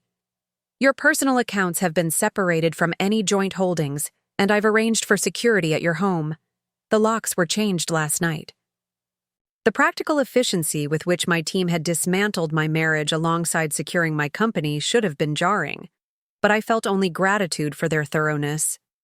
Every potential vulnerability was being systematically addressed, allowing me to focus on Evergreen's immediate needs. There's one more thing, Eleanor said, her tone shifting slightly. Greg has made a statement to select industry contacts. Nothing public yet, but Marcus Wellington from the Portland Business Journal gave me a courtesy call. Marcus was an old friend of Eleanor's, known for his ethical approach to financial journalism. Greg is positioning this as a difference in strategic vision where your emotional attachment to Evergreen's original mission is preventing necessary growth. The strategy was both predictable and infuriating. Cast the female CEO as emotionally overwrought, unable to make rational business decisions because of sentimental attachment to her creation. It was a narrative designed to resonate with certain investors and industry leaders who already harbored biases about women in executive positions. He's laying groundwork to justify what he did, I concluded, anger crystallizing into resolve. Trying to make the attempted hostile takeover seem like a reasonable response to my supposed irrationality. Exactly, Eleanor confirmed. Which makes your press conference all the more critical. You need to be the embodiment of rational, strategic leadership today. The executive team gathered before the press conference, reviewing key messages and anticipated questions. Philip Chen had taken temporary responsibility for financial oversight, while Thomas Wilson was coordinating with our research division to ensure all intellectual property remained secure. Diane Murray, initially hesitant during yesterday's revelations, had fully committed to supporting Evergreen's independence after reviewing the complete evidence package. Remember, Vanessa advised as we prepared to face the media, this isn't about Greg or your personal situation. It's about Evergreen's mission, governance, and future. Keep the focus on the company, not the individuals involved. The press room was packed beyond capacity. Local business reporters joined by national financial press and industry trade publications. Camera flashes created a strobing effect as I approached the podium, flanked by Eleanor and Philip. I had chosen a navy suit that projected authority without aggression, paired with minimal jewelry and the confident posture I'd perfected over years of investor presentations. "Good morning," I began, my voice steady despite the tension coiling in my stomach. "Thank you for joining us on short notice. I want to address the situation at Evergreen Innovation Labs directly and transparently. Yesterday, our board of directors took decisive action to protect this company's core assets and mission after discovering evidence of unauthorized negotiations and financial irregularities involving our former CFO Gregory Foster and financial officer Martin Rodriguez. Both have been placed on administrative leave pending a thorough investigation, and appropriate interim leadership has been established to ensure operational continuity." The room erupted with shouted questions, but I held up a hand, maintaining control of the narrative. "I'll take questions shortly, but first let me be absolutely clear about what Evergreen stands for and where we're headed. Evergreen Innovation Labs was founded with a specific mission: developing sustainable energy, technologies that accelerate our transition away from fossil fuels. That mission remains unchanged and non-negotiable. Our recent breakthrough in advanced battery storage technology represents a critical innovation for renewable energy viability, and we are fully committed to bringing it to market as rapidly as possible." I continued outlining Evergreen's stable financial position, our ongoing commitment to existing contracts and partnerships, and the board's unanimous support for the company's strategic direction. Only then did I open the floor to questions, which came immediately. "Mrs. Foster," began a reporter from the Wall Street Journal, "sources indicate Reynolds Group had proposed a substantial acquisition offer. Was this rejected purely on mission alignment issues, or were there concerns about valuation?" The question attempted to frame the situation as a standard business disagreement rather than what it actually was, an attempt at corporate theft, facilitated by insider betrayal. My response needed to correct this mischaracterization without appearing defensive. To clarify, Reynolds Group never presented a formal offer to Evergreen's full board, I explained calmly. What we discovered were unauthorized parallel negotiations being conducted without proper disclosure or board approval, involving significant misrepresentation of Evergreen's technology roadmap and business strategy. This represents a fundamental governance breach, not a typical M&A discussion. Another reporter jumped in. "Is it true that your husband was involved in these negotiations? How has this affected your personal relationship?" Vanessa had warned me this question would come, part of the inevitable attempt to sensationalize the situation and undermine my professional standing by emphasizing personal drama. I maintained eye contact with the reporter, my expression composed. As stated in our press release, Gregory Foster, who served as Evergreen's CFO, has been placed on administrative leave pending investigation into potential breaches of fiduciary duty. I won't be commenting on personal matters unrelated to Evergreen's business operations. Next question, please. The deflection was firm but not hostile, establishing boundaries while acknowledging the underlying reality. For 90 minutes, I fielded increasingly detailed questions about Evergreen's technology, financial position, and governance structures.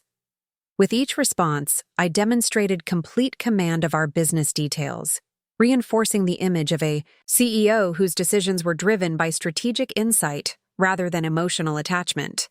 When asked directly about allegations that I was blocking necessary growth due to sentimentality, I allowed myself a small, confident smile. Evergreen's compound annual growth rate has averaged 32% over the past 5 years. Our most recent battery storage innovation has attracted partnership interest from 3 of the largest utility providers in North America. Last quarter's financial results exceeded analyst expectations by 17%. Those facts speak for themselves regarding our growth trajectory and my leadership approach. By the time the press conference concluded, the narrative had noticeably shifted. Business reporters were asking more questions about Evergreen's technology and less about the attempted takeover drama. Industry analysts were discussing the implications of our battery innovations rather than speculating about corporate conflict. Most importantly, Evergreen was being portrayed as a stable, forward-looking company that had successfully navigated a governance challenge, not a company in turmoil. "Masterfully handled," Eleanor murmured as we exited the press room. "The stock will stabilize when trading resumes." The remainder of the day involved marathon meetings with key stakeholders, major clients seeking reassurance, research team leaders concerned about project continuity, manufacturing partners, confirming supply chain stability. By late afternoon, I had personally spoken with Evergreen's 20 largest customers, all of whom had committed to maintaining our relationship after receiving detailed briefings on the situation. Around 6, Zoe brought me a tablet displaying Evergreen's stock price, which had resumed trading after the press conference. After an initial dip, it had recovered and was now trading slightly above its previous close, a remarkable vote of market confidence given the circumstances. "The analysts are calling it the Foster Premium," Zoe reported with evident satisfaction. "They're saying your leadership through this crisis has actually increased Evergreen's perceived stability and value." As the immediate crisis management activities subsided, I finally had a moment to consider my personal situation. Vanessa had arranged for security at my home, but I wasn't ready to return to a space so filled with memories and betrayal. The prospect of sorting through 13 years of shared possessions while processing such profound deception was overwhelming. "You're welcome to stay with me as long as needed," Vanessa offered when I mentioned this concern. "But if you'd prefer more privacy, I've reserved a suite at the Headland that can be booked indefinitely." The luxury boutique hotel overlooking the river would provide both comfort and discretion, important considerations given the media attention surrounding Evergreen's situation. "The hotel, I think. I need some space to process everything." Vanessa nodded understanding. "I've already had Zoe arrange for some additional clothes and necessities to be delivered there. And I've scheduled a security assessment of your home for tomorrow afternoon if you're ready to think about what happens next." What happens next felt like an impossibly complex question, encompassing both professional and personal dimensions. Evergreen needed a comprehensive recovery strategy to address the damage Greg and Martin had inflicted on our systems and relationships. Simultaneously, I needed to untangle 13 years of marriage that had apparently evolved into an elaborate deception. As evening approached, Eleanor insisted we break for dinner, recognizing that sustainable crisis management required basic self-care. We gathered in a private dining room at a discreet restaurant near headquarters. Eleanor, Vanessa, Ryan, Andrew, Philip, and Thomas, the core team that had helped save Evergreen from disaster. "A toast," Eleanor proposed once we were settled with drinks, "to Natalie Foster, who demonstrated today why she built one of the most innovative companies in sustainable technology. Resilience isn't just a business quality, it's a personal one." The sentiment was appreciated but felt premature given how much remained unresolved. "We've survived the initial crisis," I acknowledged, "but we're far from secure." Greg knows Evergreen's vulnerabilities intimately. Reynolds Group has resources and motivation to cause further damage. This was just the first battle in what could be a prolonged war. True, Andrew conceded, but we've secured significant advantages. The restraining orders will likely be extended given the evidence of financial irregularities. Greg's attempted transfers last night demonstrated exactly the kind of behavior that justifies judicial intervention. And Reynolds Group has its own problems to worry about, Ryan added. Their shareholders can't be happy about a failed acquisition, attempt that's generated negative press about predatory business practices. Victor Hamilton is dealing with internal fallout as well as external scrutiny. Dinner conversation balanced between strategic planning and much-needed moments of normalcy. Brief respites from crisis discussion where we talked about ordinary things, shared mild jokes, existed as people rather than crisis managers. These glimpses of regular life felt like windows opening in a suffocating room, reminding me that eventually this acute phase would pass. Near the end of the meal, my phone buzzed with a notification. Checking it discreetly, I found an email from an unfamiliar address with the subject line, "What Greg didn't tell Reynolds Group." The sender was identified only as a concerned former colleague. "Excuse me," I murmured, stepping away from the table to read the message privately. "Ms. Foster," it began. "We haven't met, but I worked with your husband at Foster & Associates until resigning 3 months ago. What you may not know is that Greg has been actively shopping Evergreen to multiple potential acquirers, not just Reynolds Group. There were parallel discussions with Eastern Capital Partners and Meridian Ventures, each being told they had exclusive negotiation rights. The attached documents show preliminary terms discussed with all three. I left when I realized the ethical implications of what was happening. You should know the full scope of his activities. The attached files contained presentation decks similar to what we'd seen in the boardroom, but customized for different potential acquirers. Each emphasized different aspects of Evergreen's technology and market position, with financial projections manipulated to align with each company's strategic interests. It was a sophisticated shell game, with Greg apparently planning to initiate a bidding war once he had secured initial agreements from all parties. I returned to the table, forwarding the email to Andrew and Vanessa without comment. "New development," I said quietly. "We'll need to discuss it back at the office." Once we had returned to Evergreen's headquarters and reviewed the new information in the secure conference room, the implications became clear. "He was playing every angle," Ryan observed, scrolling through the financial projections that had been custom-tailored for each potential acquirer. Different valuations, different asset allocations, different promises about talent retention and technology development. "This actually helps our legal position considerably," Andrew noted. "It demonstrates a pattern of systematic misrepresentation and unauthorized negotiations, not just a single misjudgment." "Who sent this?" Eleanor asked the practical question. "And why now?" "The email came through an anonymizer," Vanessa reported after examining the header information. "But the content suggests someone who worked closely with Greg on these presentations, possibly becoming uncomfortable with the ethical implications as things progressed." "Can we verify its authenticity?" Philip asked, the caution that made him a valuable board member evident in his tone. Ryan nodded. "The document metadata is consistent with Foster & Associates systems, and the presentation formats match what we've already confirmed as Greg's work. I believe it's genuine." As we discussed the strategic implications of this new information, an alert appeared on the security monitors installed in the conference room. Someone had triggered the entry sensor at my home address. The security feed showed Greg attempting to enter through the back door, visibly frustrated to find the locks changed. "I'll notify the security team," Zoe said immediately, reaching for her phone. "Wait," I countermanded, watching the monitor. Greg wasn't attempting to break in.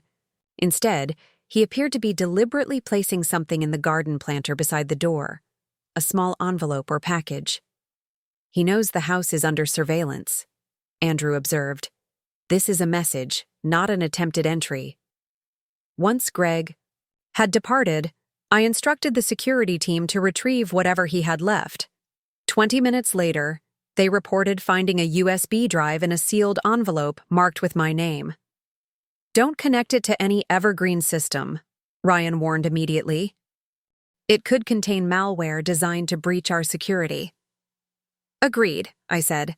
Set up an isolated computer with no network access. We need to see what's on it without risking our systems. The technical team quickly established a quarantined workstation, and we gathered around as Ryan carefully examined the drive's contents. It contained a single video file. Greg sitting in what appeared to be a hotel room, looking directly at the camera. Natalie, he began, his expression a complex mixture of anger and calculation. By now you think you've won. Congratulations.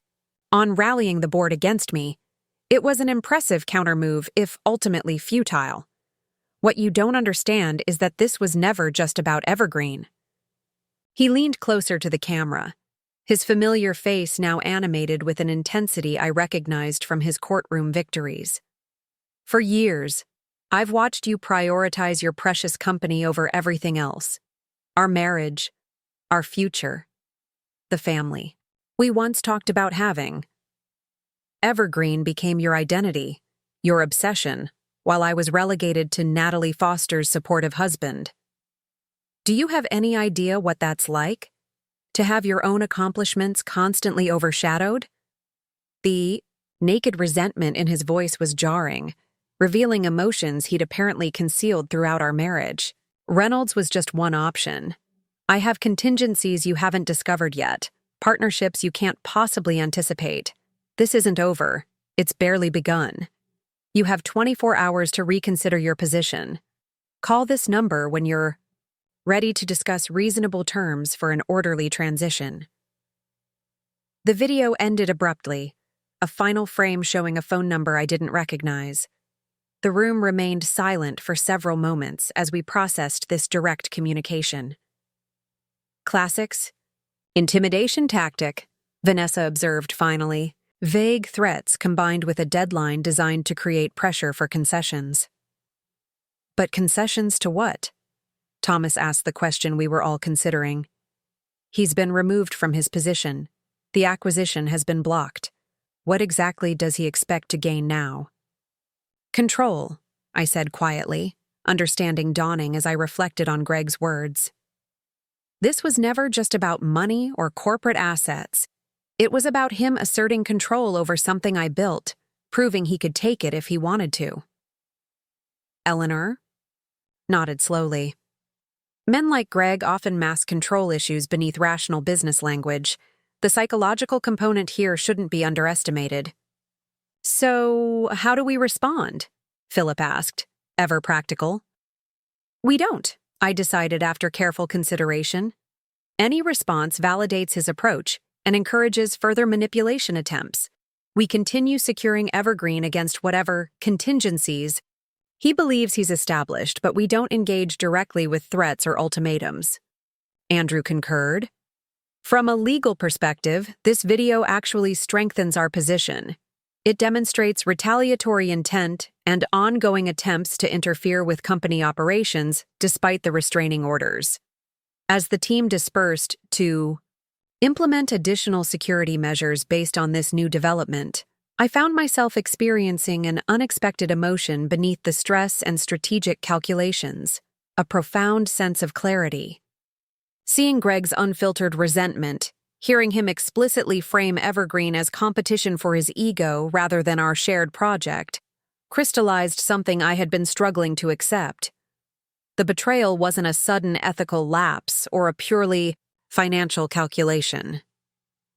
It represented the culmination of feelings he had harbored for years, feelings he had chosen to conceal rather than address honestly. Our marriage had been compromised long before he began negotiating with Reynolds Group. You okay? Vanessa asked softly, noting my momentary introspection. Actually, yes, I replied, surprising myself with the truth of it. Seeing him like that, raw, resentful, focused entirely on his wounded pride. It answered questions I've been asking myself since this began. Questions about what was real in our relationship. And the answer? His resentment was real, I said simply. His pride was real. Everything else, the partnership, the support, the shared vision, that's what was manufactured. As I prepared to leave for the hotel, Eleanor approached with uncharacteristic hesitation. I don't mean to overstep, but I've been through something similar. Not identical, but similar enough. My second husband couldn't handle my success either, though he expressed it differently. I hadn't known this about Eleanor, who rarely discussed her personal life. How did you get through it? By remembering that his limitations weren't my failure, she said simply. And by recognizing that the qualities that threatened him, my ambition, my vision, my resilience, were precisely what made me successful. I didn't need to diminish myself to accommodate his insecurity. Her words resonated deeply, offering a framework for processing what felt like an impossibly complex emotional situation. Thank you for sharing that, I said quietly. It helps more than you know. One day at a time, Natalie, she advised. Focus on what needs immediate attention. The rest will sort itself gradually. At the Headland Hotel, I found the suite. Vanessa had arranged impeccably prepared, with the additional clothes and personal items Zoe had organized discreetly arranged in the bedroom. The anonymity of the space was soothing after days of emotional turbulence. No photographs to remove, no shared possessions to sort, no memories embedded in furniture or decor. Just neutral, elegant comfort, and a spectacular view of the river. As I stood at the window watching lights shimmer on the water, my phone buzzed with a text from an unknown number. 23 hours remaining. Be reasonable, Natalie. Everyone has a price.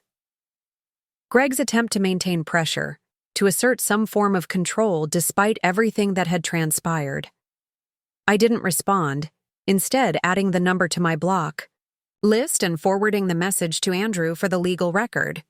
Whatever contingencies Greg believed he had established, whatever pressure he thought he could exert, one thing had become abundantly clear today. Evergreen would survive this challenge, and so would I. Not because the path forward would be easy, but because the alternative, surrendering what I had built to appease someone else's ego, was simply unacceptable.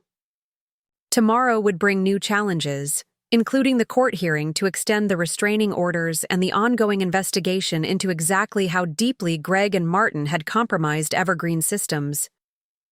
But for tonight, in this quiet moment of reflection, I allowed myself to acknowledge a simple truth that had emerged from the chaos. In trying to destroy what I had created, Greg had inadvertently revealed exactly how strong it actually was, both the company and its founder. 6 months had passed since the morning I overheard Greg planning to sell my company during our romantic Aspen vacation. 6 months of legal proceedings, operational restructuring, and personal recalibration. The spring rain tapped gently against the windows of Evergreen's conference room as I reviewed the quarterly performance reports with our newly established executive team. Battery production capacity has increased 23% over projections, Danielle Cooper reported, the pride evident in her voice. As reinstated Chief Innovation Officer, she had transformed our research division back into the collaborative powerhouse it had been before Greg's compartmentalization strategy. 3 major utilities have committed to full-scale implementation, and the Department of Energy has approved the expanded demonstration project. Marketing impact has exceeded expectations as well, added James Hernandez, our recently hired Chief Marketing Officer. The Innovation with Integrity campaign has resonated particularly well with institutional clients. Our reputation surveys show Evergreen is now perceived as both cutting-edge and ethically grounded. The data reflected what I had sensed intuitively. Evergreen hadn't just survived the crisis, it had emerged stronger.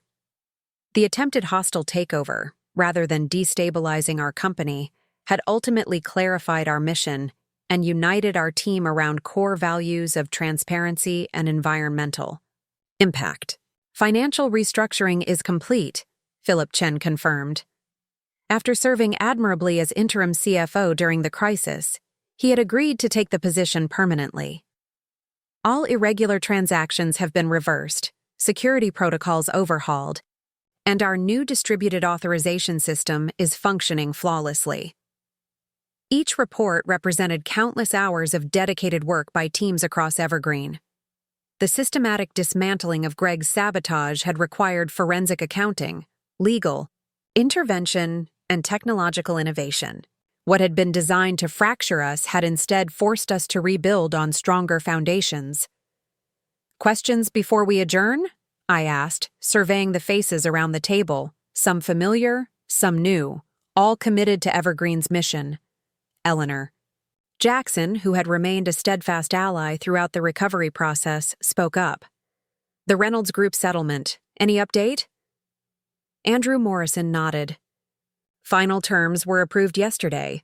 They've withdrawn all claims related to the proposed acquisition, acknowledged improper conduct in their approach, and agreed to significant financial compensation for the intellectual property breaches we documented. The settlement represented the end of direct legal conflict with Reynolds Group, whose board had ultimately decided that Victor Hamilton's aggressive tactics had created unacceptable liability exposure. He had been quietly replaced as CEO 3 months after our confrontation, the company publicly committing to ethical business practices and legitimate competitive approaches moving forward. And the personal matters? Eleanor asked delicately. Finalized last week, I confirmed. The divorce had been remarkably straightforward once Greg realized his leverage had evaporated. With his professional reputation damaged and financial misconduct documented, he had ultimately accepted a settlement that protected my controlling interest in Evergreen while providing him a clean exit from both the marriage and Portland's business community. Last I heard, he had relocated to Seattle, ironically close to the Reynolds Group headquarters where he had once envisioned himself working. As the meeting concluded and the team dispersed, I remained at the conference table, reflecting on the journey of the past 6 months. The initial trauma of betrayal had gradually transformed into something unexpected, a profound reassessment of both my company and myself. "You've got that look again," Vanessa observed, closing the door as the others departed. "What look is that?" I asked, smiling at my friend who had been indispensable through every phase of this ordeal. "The I'm mentally rewriting the entire business plan look," she replied, settling into a chair beside me. "The same one you had right after the board meeting when you realized Evergreen wasn't just going to survive, it was going to transform." She wasn't wrong. In the weeks following the crisis, I had indeed reimagined Evergreen's structure and strategy, implementing changes that went far beyond merely repairing damage. We had reorganized into more collaborative divisions, expanded our sustainability metrics beyond standard industry practices, and established an employee ownership program that aligned individual success with company mission. Actually, I was thinking about next week's leadership conference, I admitted. The invitation to keynote the Women in Sustainable Innovation Summit had arrived 3 months ago, an opportunity to share lessons from Evergreen's transformation with other female founders and executives. "Nervous?" Vanessa asked. "Not about the speaking part," I clarified. "About sharing something so personal in a professional context, finding the right balance between vulnerability and leadership." The speech would mark my first public discussion of how personal betrayal had impacted my professional journey, a deliberate choice to integrate these aspects of my experience rather than compartmentalizing them. The early drafts had been challenging to write, requiring me to synthesize painful memories into constructive insights. "Trust your instincts," Vanessa advised. "The same instincts that told you something was wrong when you overheard that phone call. The same instincts that guided you through the crisis when everyone expected you to falter." My phone chimed with a calendar reminder. The mentor meeting I'd scheduled with Evergreen's newest innovation team. 6 recent female engineering graduates we'd recruited through the STEM outreach program I'd established in the aftermath of the crisis. The program had been a direct response to realizing how few women occupied leadership positions in sustainability, technology, and how that imbalance created vulnerability in corporate governance. "Duty calls," I said, gathering my materials. "Final review of the speech tomorrow?" "Wouldn't miss it," Vanessa promised. The mentorship session energized me in ways executive meetings rarely did. These brilliant young women approached sustainable technology with fresh perspectives and ambitious goals, unhampered by traditional industry limitations. Their questions were incisive, their proposed solutions innovative, their commitment to environmental impact unwavering. "Ms. Foster," asked Maya Patel, whose breakthrough lithium recycling concept had already attracted attention from manufacturing partners, "how did you maintain confidence in your vision when established industry leaders dismissed it as impractical?" The question resonated beyond its surface level, touching on challenges I'd faced throughout Evergreen's development, and particularly during the recent crisis. "By distinguishing between informed criticism and reflexive resistance," I explained. "Valuable feedback helps refine your approach without derailing your core mission. The key is recognizing the difference between someone saying, 'This specific approach needs adjustment,' versus, 'Your entire concept is flawed.'" I didn't add the personal dimension, that this same discernment had ultimately helped me recognize Greg's undermining behaviors for what they were, rather than internalizing them as valid limitations on my vision. Some lessons remained too raw for casual sharing. After the mentorship session concluded, I drove to the riverside park that had become my thinking spot during difficult days. The spring evening was mild, cherry blossoms drifting across the path as I walked along the water's edge. 6 months ago, I couldn't have imagined feeling this centered, this purposeful, in the aftermath of such profound betrayal.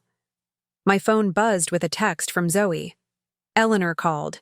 The feature article is live online, print edition tomorrow. She thinks you'll be pleased." The Portland Business Journal had spent 2 months developing an in-depth piece on Evergreen's transformation, interviewing everyone from board members to research scientists to industry partners. I had granted limited access myself, focusing interviews on business strategy rather than personal elements. Opening the link, I found the headline striking in its directness. "Innovation Resistant to Takeover: How Evergreen Labs Transformed Crisis into Catalyst." The article chronicled Evergreen's journey from startup to industry leader, including the attempted hostile takeover described in carefully neutral business language. What struck me most, however, was the final section examining the company's evolution in the aftermath, the new governance structures, expanded research collaborations, and community engagement initiatives that had emerged from the crisis. In an industry where acquisition often signals the end of innovative vision, the article concluded, Evergreen has demonstrated that maintaining independence can drive both technological advancement and market success. CEO Natalie Foster's leadership, through crisis, has established a new model for sustainable technology governance, one that prioritizes mission integrity alongside financial performance. As I finished reading, another text appeared from Danielle. "Federal grant approved, full funding for the Rural Implementation Project." The grant represented a breakthrough opportunity, bringing our battery storage technology to remote communities traditionally dependent on diesel generators. It was precisely the kind of high-impact, low-profit application that Reynolds Group would have immediately abandoned, yet it aligned perfectly with Evergreen's expanded mission. Walking back to my car, I passed young families enjoying the park's meme playgrounds, couples strolling along riverside paths, elderly neighbors chatting on benches, ordinary lives intersecting briefly with mine. They knew nothing of corporate takeovers or betrayals, board meetings or restraining orders. Yet the technology Evergreen was developing would eventually touch their lives, making renewable energy more accessible, reducing environmental impact, creating a more sustainable community. This connection between abstract corporate decisions and tangible human impact had always formed the core of my vision for Evergreen. Greg had never truly understood that, seeing only market potential and profit margins. His betrayal, painful as it had been, had ultimately freed both Evergreen and me from a partnership that subtly constrained our potential. The following week, I stood at the podium of the Women in Sustainable Innovation Summit, looking out over an audience of female founders, executives, researchers, and students. Their collective expertise and vision represented a powerful force for transformation in an industry traditionally dominated by men, exactly the network of allies I had lacked during Evergreen's early years. My prepared remarks today were titled, "Corporate Resilience in Crisis," I began, setting aside the speech I'd rehearsed. But I've decided to speak more directly about something we rarely discuss in professional settings: how personal betrayal intersects with our professional identities, and what that intersection can teach us about authentic leadership. For the next 30 minutes, I shared the journey of the past 6 months, not the sanitized business case study version, but the messy, painful, ultimately transformative reality. I spoke about discovering deception from those closest to me, about facing coordinated attempts to dismantle what I had built, about finding strength in vulnerability and clarity in crisis. What I learned through this experience wasn't just about corporate governance or financial security, I explained. It was about recognizing that the qualities often used against women in leadership, our passion for mission over pure profit, our emphasis on collaborative rather than hierarchical structures, our integration of purpose with performance, are actually profound strengths when embraced authentically. As I concluded, the room remained silent for a moment before erupting into sustained applause. Women rose to their feet, many with tears visible despite professional composures. They recognized elements of their own struggles in my story: the subtle undermining, the questioned competence, the challenges to legitimate authority that female leaders frequently encounter. The reception afterward brought a stream of conversations with women sharing their own experiences of navigating betrayal and resilience in professional settings. Each exchange reinforced what I had gradually come to understand. My story, though personally painful, held value for others facing similar challenges. "Your speech was brave," Eleanor commented as the event concluded, "and necessary. These experiences remain largely unspoken in business contexts, which only perpetuates isolation when they occur." "It felt right," I acknowledged. 6 months ago, I couldn't have imagined speaking so openly. But separating personal and professional experiences creates a false distinction when they're fundamentally interconnected. As we left the conference center, Eleanor's expression grew thoughtful. "Have you considered what comes next? For you? Personally, I mean. Evergreen is thriving, your leadership position is secure. But life extends beyond work, even for those of us who love what we do." The question was gentle but pointed, addressing what I had deliberately avoided confronting while focused on Evergreen's recovery. In rebuilding my company, I had necessarily deprioritized rebuilding my personal life. The divorce was finalized. The legal battles concluded, yet I had done little to envision what came after crisis management and corporate restoration. "I'm still figuring that out," I admitted. "For now, I'm focusing on what I can build rather than what was lost." "A good starting point," Eleanor agreed. "Just don't wait too long to expand that vision. The same imagination that built Evergreen can build a rich personal life aligned with your authentic self." Back at my newly purchased home, a modern, riverside property with abundant natural light and absolutely no memories of my previous life, I stood on the deck watching evening settle over Portland. The city lights reflected on the water, a visual echo of Evergreen's logo illuminated on our headquarters building downtown. My phone contained dozens of messages responding to the day's speech, colleagues offering support, industry partners expressing admiration, young women seeking mentorship. Each represented a connection formed or strengthened through authentic sharing rather than professional posturing. 6 months ago, Greg had planned to use an Aspen vacation as cover to dismantle everything I had built. His betrayal had been calculated, comprehensive, designed to leave me personally devastated and professionally diminished.